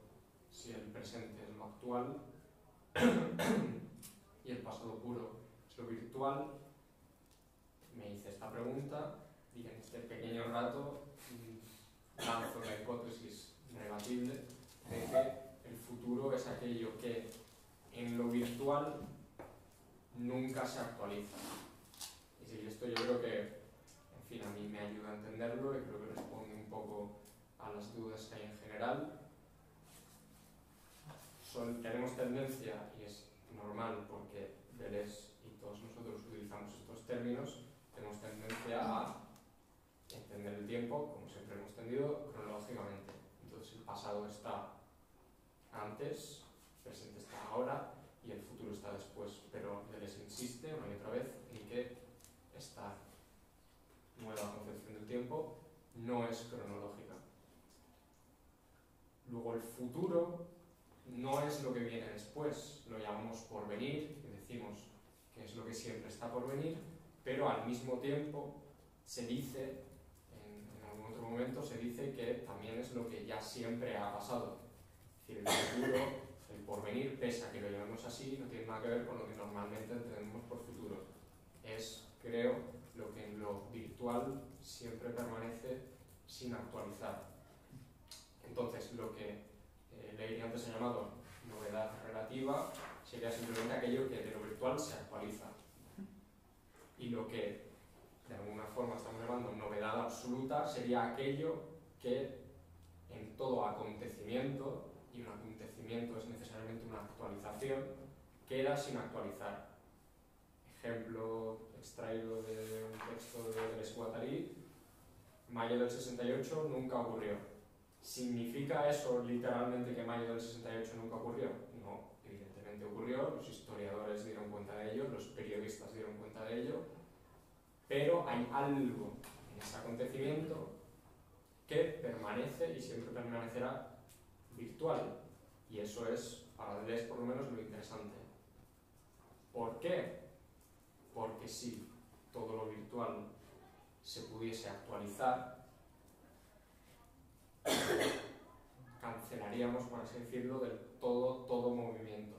Si siempre tengo el dibujo del cono en la cabeza, el presente es, imaginad un cono en mi cabeza, si el presente es el punto, el vértice, que es el presente más contraído, si solo hubiese novedad relativa, por así decirlo, si en algún momento un acontecimiento se actualizase del todo, sería como si el cono hiciese de repente así, como una especie de big crunch del cono del tiempo bergsoniano, y si eso pasase, luego ya no podría pasar más nada nunca. Viviríamos en un presente continuo, que no sabría muy bien cómo sería, en el que no habría novedad nunca más. Y lo que estamos intentando pensar aquí, o lo que he intentado pensar Deleuze en diferencia y repetición, es siempre la posibilidad continua de la novedad, y eso depende, según esto que estaba diciendo, de que siempre haya algo que permanezca virtual, inactualizable, siempre por venir, pero siempre ya habiendo ocurrido. Pero inactualizable en plan imposible. Perdón. Es que si es imposible, es imposible, ¿no? Más o menos. Porque estoy pensando que, de hecho, en cierto momento Deleuze utiliza esta palabra, se utiliza la palabra impensable, incluso imposible. Pero imposible significa simplemente impensable. O sea, siempre hay algo, pero de todas formas lo impensable es lo único que se puede pensar. Esto es una cosa muy compleja que no sabría tampoco desarrollarte ahora mismo, y ya he hablado demasiado, pero claro, digamos que siempre existe la posibilidad de que se actualice, pero siempre que algo se actualice, quedará en eso que se actualiza, en ese acontecimiento, quedará algo que no se va a actualizar. Siempre algo. No significa que ese algo siempre necesariamente permanecerá inactual, tal como estoy entendiendo yo, esto es relativo, pero no sé si se entiende esto último que he dicho. Ya, dejo hablar al siguiente. De Sebas, Tony. Me he apuntado también para no, que justo ahora con lo nuevo, con lo de lo relativo absolutamente nuevo, bueno, esto es medio spoiler, supongo, de las siguientes sesiones, pero en la parte de la imagen del pensamiento, en la página 210 hasta abajo, justo aborda eso, ¿no? Dice, pues lo propio de lo nuevo, o sea, la diferencia, es solicitar al pensamiento fuerzas que no son ni hoy ni mañana las del reconocimiento. aludiendo directamente al reconocimiento por medio del concepto kantiano, poderes de un modelo completamente diferente en una terra incógnita, jamás reconocida ni reconocible. Entonces creo que ahí se juega ya sea el tema de los cálculos y los mapas o las territorializaciones y desterritorializaciones.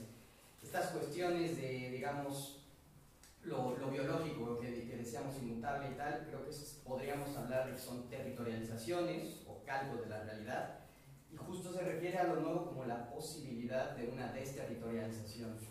Pero eso, como posibilidad, ¿no? Y a mí, todo esto que hemos estado comentando me resuena también respecto al porvenir. Creo que lo saqué la vez pasada, Derrida en Justicia y Fuerza de Ley, como la deconstrucción como aquello que siempre está por venir. Es decir, esa tercera síntesis podría ser siempre el recordatorio de que cuando se cree llegar a una territorialidad última o a un calco último, siempre estará por venir, ¿no? O sea, y aunque ocurra esa repetición de la diferencia, siempre va a seguir ocurriendo y ha estado siempre ocurriendo, o sea, como el clinamen, ¿no? Para que ocurran las cosas, digamos. Vale, voy a hacer un recuento simplemente para que lo sepan. Fer, luego me apunto yo, luego Ainhoa, luego David, luego Alejandro, por si tal. Retomando el asunto del pasado y el presente y qué función cumplen con el futuro, me he dejado esta diapositiva. Dice en la página 146 que, entendiendo verdaderamente la repetición del futuro, el orden formal queda vacío, no hay un orden cronológico, que es lo que acaba de decir Sebas. Hay que dejar de pensar en el orden cronológico. Si asumimos la forma vacía del tiempo de Kant, se destituye el pasado y el presente. Quedan, o sea, hay una condición de que se den ese pasado y ese presente, pero como resultado quedan abolidos. Y es muy interesante que dice que si el yo queda fisurado y el Dios desaparece y el Dios muerto, el orden formal del tiempo es vacío. De hecho, la acción que determina el acontecimiento, entendido el acontecimiento como repetición del futuro, se adecua al tiempo en su conjunto y no a alguna de sus partes, que es lo que dice en la página 148, sí, que dice que mientras expongamos el eterno retorno como si afectase al conjunto del tiempo, simplificamos las cosas. Hay que pensar el eterno retorno solo respecto al futuro, porque el tiempo como forma vacía en la que el movimiento no determina el tiempo, punto. No sé cómo empezar la frase. Entonces, la acción que determina el acontecimiento se adecua tal. Aion y Cronos, y con esto básicamente voy a terminar. Las acciones y acontecimientos han destituido el yo agente y adquiere una dimensión impersonal que se aglutina en un tiempo nuevo. Cuando el tiempo formal queda abolido en su ordenación a través del movimiento, aparece el nuevo tiempo, que es el Aion, el león, que es que toda acción, todo acontecimiento involucra la totalidad del tiempo. Cada muerte individual, tu muerte que va a pasar en un tiempo presente, realmente no es tu muerte, es una muerte que afecta a la totalidad del tiempo, porque es una muerte impersonal vivida por todos. Ese intento de pensar eso es bastante curioso. En la parte en la que habla de Marx, respecto a asumir una relativa novedad, dice que en la historia siempre hay una asunción de roles pasados y dice, los actores, los agentes de la historia solo pueden crear a condición de identificarse con figuras del pasado. Y eso está muy bien, o sea, que hay que identificarse con personas del pasado, pero cuando verdaderamente acontece el acontecimiento, la repetición del futuro, eso queda totalmente abolido. Y por eso el tiempo no es cronológico, podríamos decir que es eonológico, y ya no hay una sucesión temporal, y simplemente, ¿cómo no se va a poder pensar si se puede pintar el futuro, la repetición del futuro? En el libro sobre Bacon dice que en el cuadro de Inocencio X está pintado ese futuro, está pintado ese vitalismo que mira de frente a la muerte y que mira de frente a la repetición del futuro. O sea, habla exactamente de lo mismo, de que hay fuerzas del futuro que están afectando al presente. En Nietzsche, los filósofos del futuro. No, los filósofos del futuro, vendrán los filósofos del futuro, parece Cristo anunciando la llegada del reino de Dios. No, es que los filósofos del futuro son todos los filósofos que están haciendo filosofía. No tendrán que llegar, están dados. Lo que pasa es que es una forma de pensar el futuro, la repetición del futuro.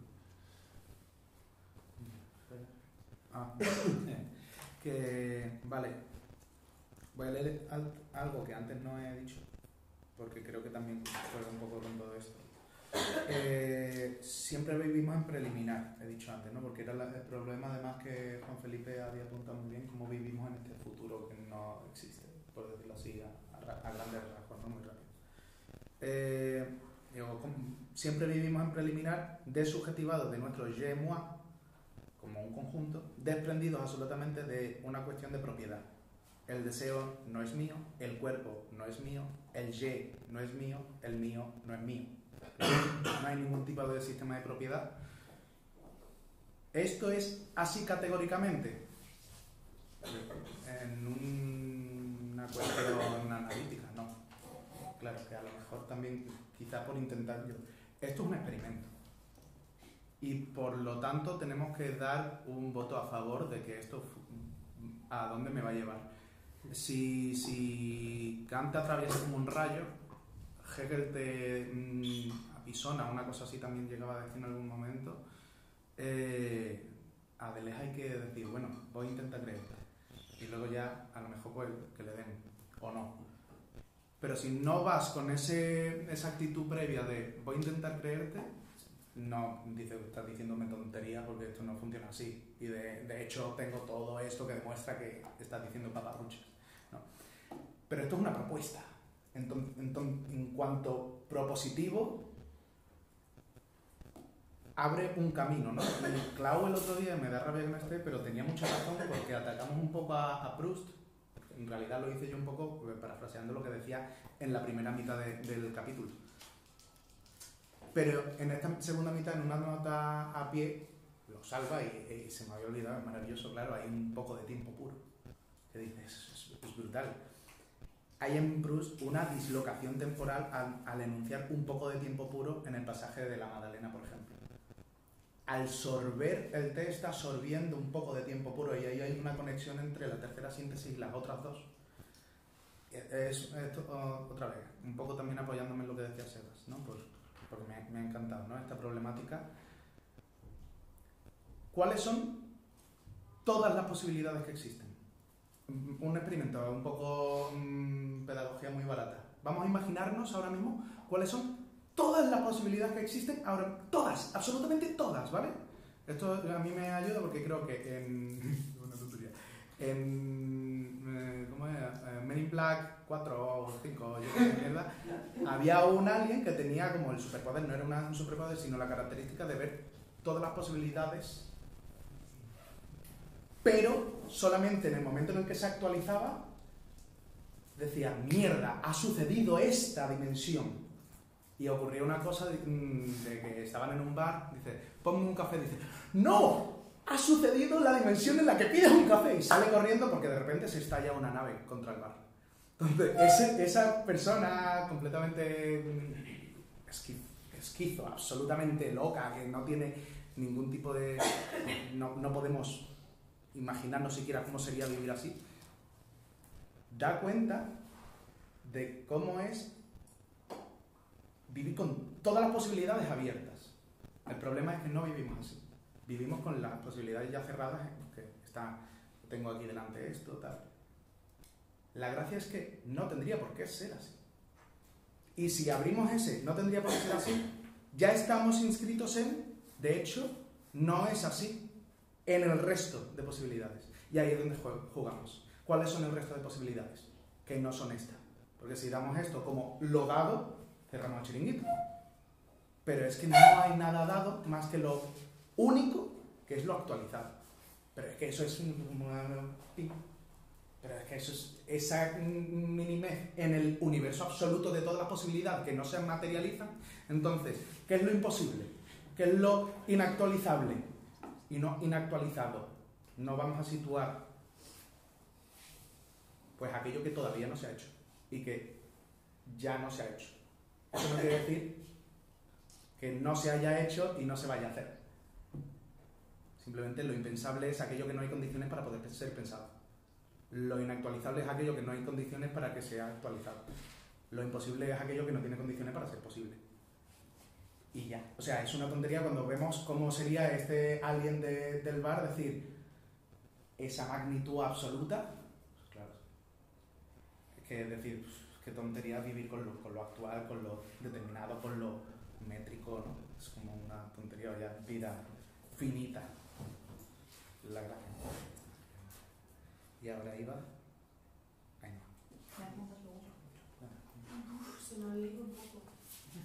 Pero con lo que acabas de decir se me ha venido algo a la cabeza. Quizá yo creo, o sea, estoy de acuerdo en lo que dijimos en la sesión aquella que organizamos nosotros de que este capítulo es el más kantiano, pero creo que quizá tienes razón en que hay algo que introduce Deleuze que no está en Kant y que es la clave de todo.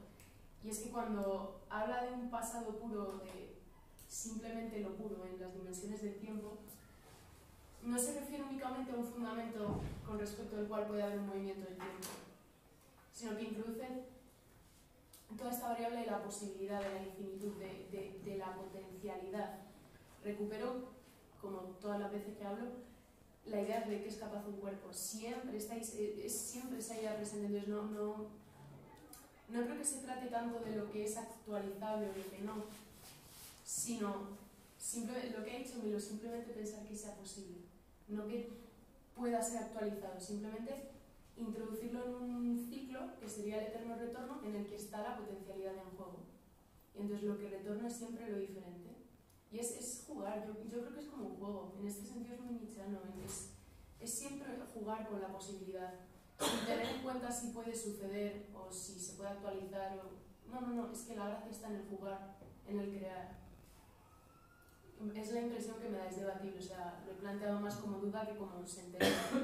Pero no sé, yo creo que esa es la verdadera diferencia que introduce Deleuze respecto de Kant, aunque sea profundamente kantiano en este capítulo. Yo, que se me ha olvidado, a mí me hace mucha gracia, pero creo que es muy útil pensar aquí el concepto de combustión espontánea. En cualquier momento, y independiente de las condiciones absolutamente matéricas, puede salir ardiendo. Y eso es físicamente plausible, posible. Hasta que no se haga, no será verdad, pero posible es. Hay como jugar un poco. Y ya, David, Ale Romero, Alejandro y Leire. Yo voy a introducir otro elemento más, intentando, mientras hablabas tú, pero luego por lo que decís los demás, me ha seguido razonando, intentando trazar un cable contigo. Me ha venido a la mente Simondon, la idea que tiene Simondon, que yo creo que cada vez estoy más ansioso porque salga, de la individuación, de entender el sujeto no como todo lo que agota el ser y la posibilidad, sino únicamente como aquella parte del sistema, de un sistema mucho más vasto, aquella parte que, como el sistema está en condición metaestable, es la única que ha conseguido resonar y estabilizarse, pero hay todo otro rango de ser en ese sistema que todavía sigue en estado metaestable. Entonces, claro, si entendemos el sujeto como lo que agota la posibilidad, entonces nos quedamos ahí, como tú decías, sin ninguna otra posibilidad de acción, porque todo se contrae y ya no hay nada más. Sin embargo, si entendemos el individuo solo como una parte que, reuniendo lo que decías tú, teniendo las condiciones para estabilizarse, se ha estabilizado precariamente, sin embargo queda mucho otro más. Entonces, ¿dónde está lo absoluto? En ese todo otro mucho más que en cualquier momento puede volver a entrar. En cualquier momento el sujeto puede desestabilizarse otra vez o reestabilizarse con algún otro elemento del sistema que se introduzca en su estabilización.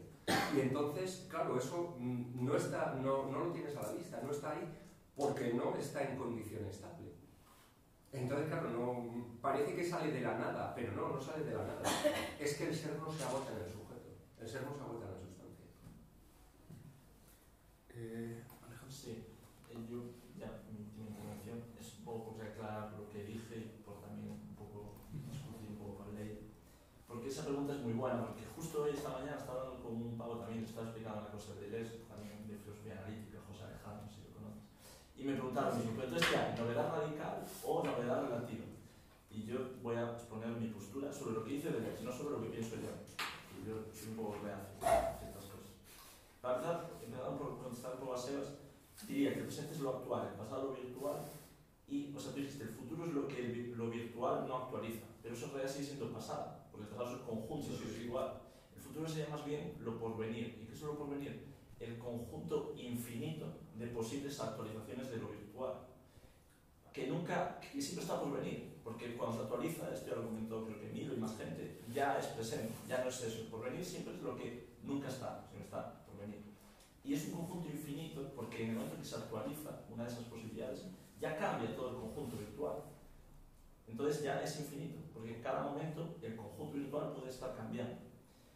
Y tú has comentado una cosa, Leire, que decías, si lo he entendido bien, si no corrijo, que para ti, dado, digamos, un embrión, el conjunto de posibilidades ya están dadas, no son infinitas. Es un conjunto de posibilidades finitas dentro de las cuales se puede dar una u otra, pero no cualquiera. Claro, esto es algo que critica mucho Deleuze porque lo que está haciendo ahí es calcar lo posible de lo real. Está tomando un objeto real y de ese objeto real está derivando todas sus posibilidades. Precisamente la dualidad virtual actual va un poco contra eso, en el sentido de que, al revés, lo que tú ves como real ya es un efecto de lo que comentó, por ejemplo, David, de un campo virtual que tú nunca vas a poder conocer y que siempre es como infinito. Por lo tanto, yo diría que sí que hay novedad absoluta en Deleuze, por lo menos desde su punto de vista, ¿no? Y claro, también veo otro problema en lo que tú defiendes, porque si tú defiendes que el conjunto de posibilidades ya está dado a partir de un individuo, de un embrión, que no es un conjunto de posibilidades infinito, ¿no? Corrígeme si me equivoco, es decir, que ya está dado. O sea, no que esté dado, que no es finito. Claro. O sea, que no es infinito, pero no es que esté dado, no es que esté prefijado. Esas No, posibilidades no están prefijadas. No, no están fijadas, pero es un número de, imagínate, 10 posibilidades. Sé que es un número mayor, ¿no? Pero este embrión puede ser esto, esto, esto y esto, pero no cualquier cosa.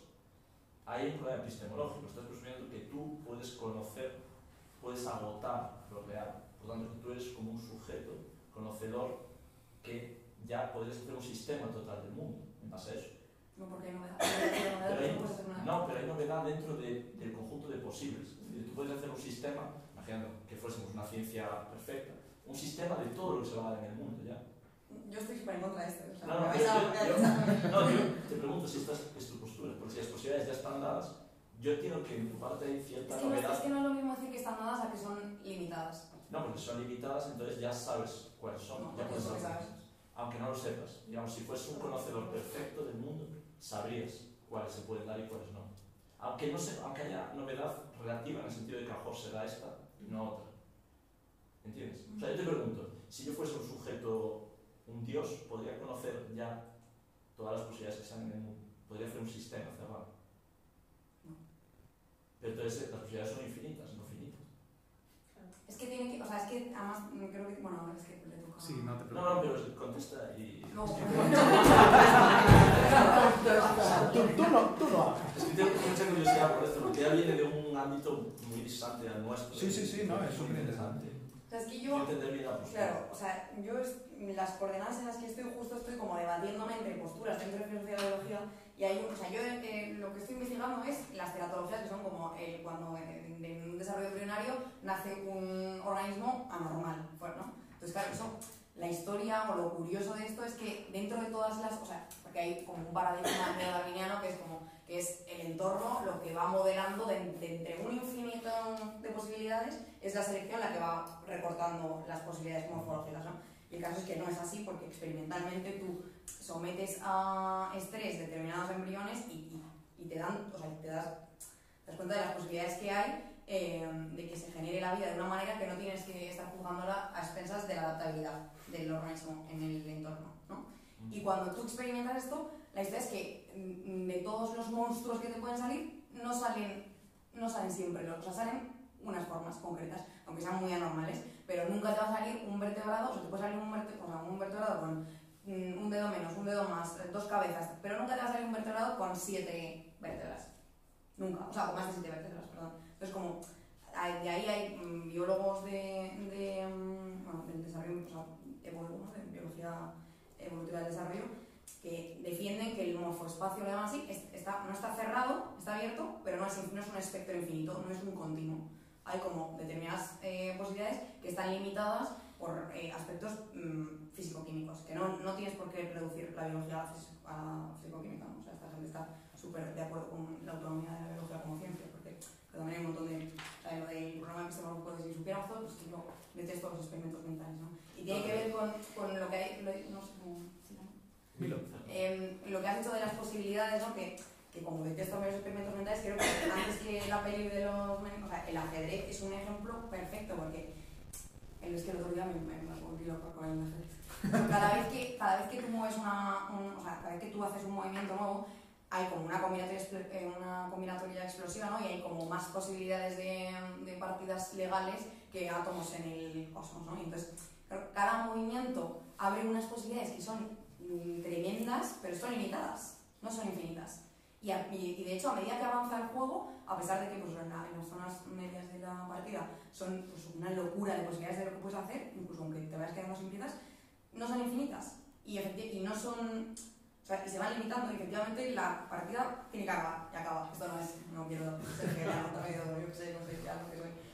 Pero eso es un ejemplo real en el que encima tienes un juego súper limitado con unas leyes súper concretas que igualmente te dan unas posibilidades de la pena, pero no son infinitas. Imagínate si extrapolas esas legalidades a las legalidades de la físico-química que te limitan el desarrollo embrionario. Igualmente hay repetición, y es una repetición obligatoria, y siempre novedad, pero es una especie de repetición. Pero no hay novedad, entonces. Sí, novedad. Porque en redes, si hubiese alguien un conocedor absoluto, podría ser Ya. todos los posibles movimientos. Entonces puedes hacer un sistema cerrado de ajedrez. No, pero creo que no. Porque es que mi problema fue Más que con el las número IAs, enorme. con las IAs que te van analizando las partidas. ¿Perdón? No, que vamos A callar. el turno.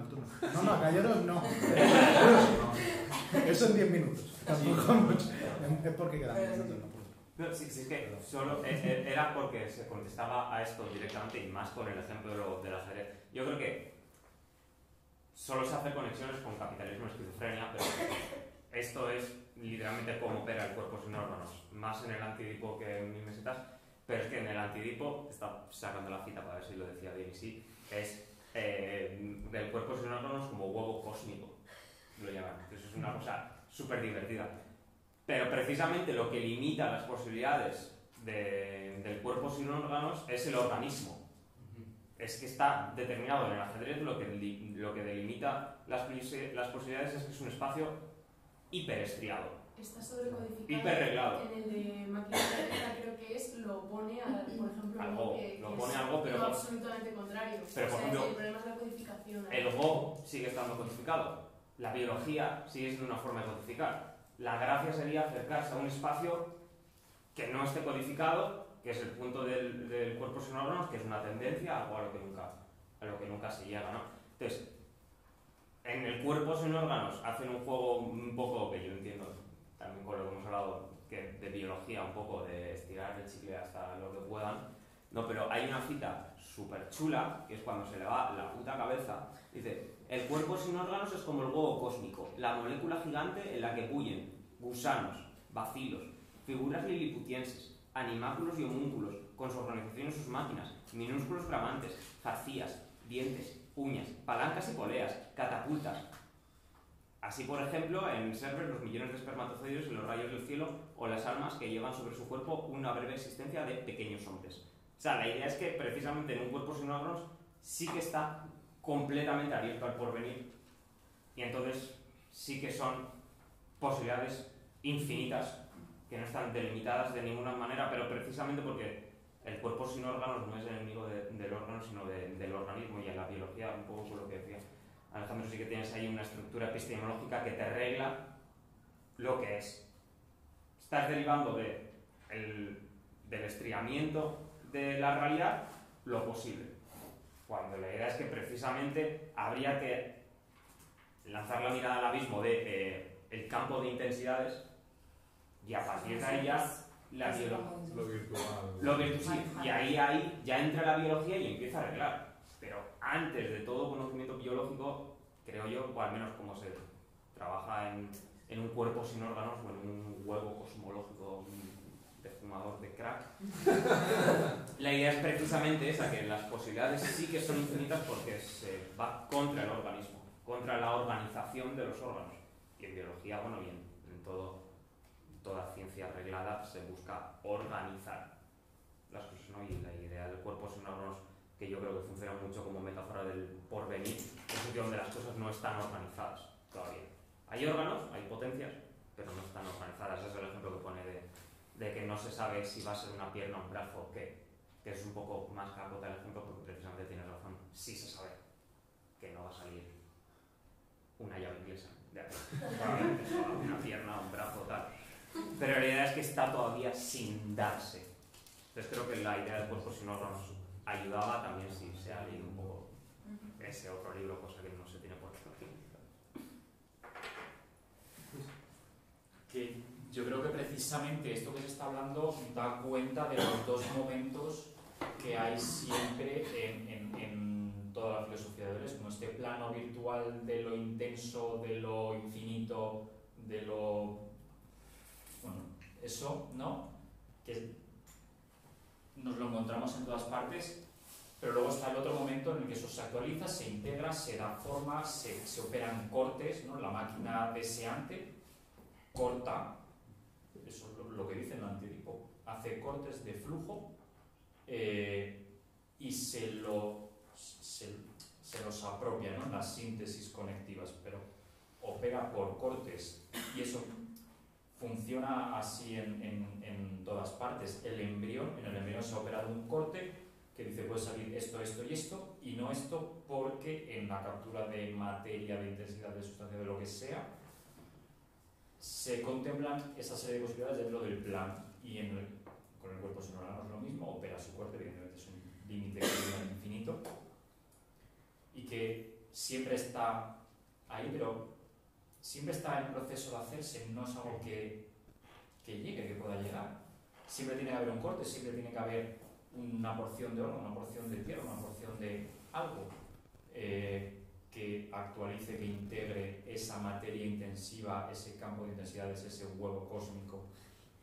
Es igual que en el ejemplo del ajedrez, ¿no? Tú tienes un tablero de 10×10 y las posibilidades que se dan son limitadas en función de ese tablero, pero hazlo más grande, ahora uno de 100%, evidentemente las posibilidades se multiplican, uno de 1000 por 1000, tú te estás operando un corte cada vez más grande, cada vez hay más movimientos posibles, pero solo posible de uno en uno. Y las posibilidades que hay siempre van en función del movimiento anterior. Entonces, todo está de cierta forma condicionado por el plan, que no solo determinado, no predeterminado, sino eso, condicionado por lo que ya hay. Y esto no era mi intención original cuando levanté la mano. Quería hablar, ya que este capítulo apela mucho a Freud, de cómo en este libro se empieza a vislumbrar el gran proyecto de Deleuze y luego de Guattari, en el que se perfila como una de las tareas positivas del esquizoanálisis el análisis del campo de posibles, en vez de encerrar la libido en fijaciones, en regresiones, en objetos, en desequilibrio, o sea, en una tendencia a equilibrar una energía libidinal psíquica, biopsíquica, que precede a todas las cosas como principio último de la vida, hacer reventar toda esa epistemología bastante casposa que no está todavía olvidada, habida cuenta de que estas paredes de esta universidad, escucharon el otro día a alguien decir que el proyecto de esto de Deleuze y de Foucault era edípico porque consistía en atacar a sus padres, Freud y Althusser. Nunca se sabrá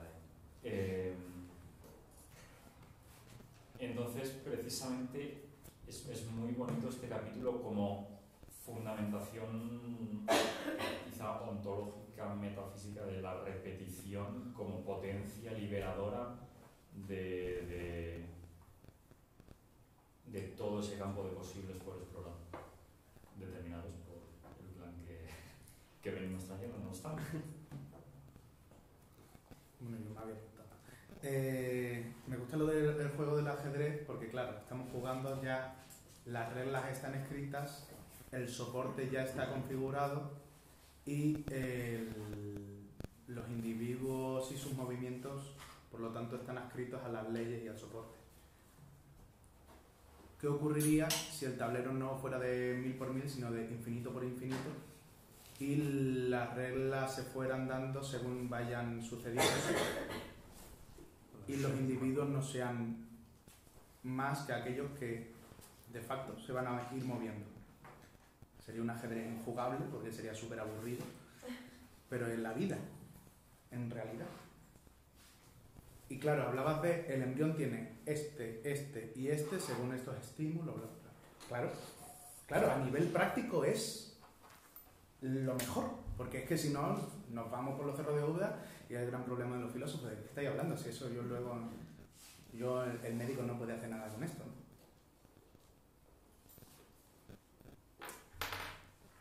Pero es que si la gracia es que de ese embrión cabe la posibilidad de que salga una llave inglesa. La posibilidad está, solamente que no se da. ¿Qué ocurre? Que si el dominio, en términos estadísticos, que es aquel rango desde el que se puede operar, es finito, lo damos ya finito, es únicamente según los resultados obtenidos.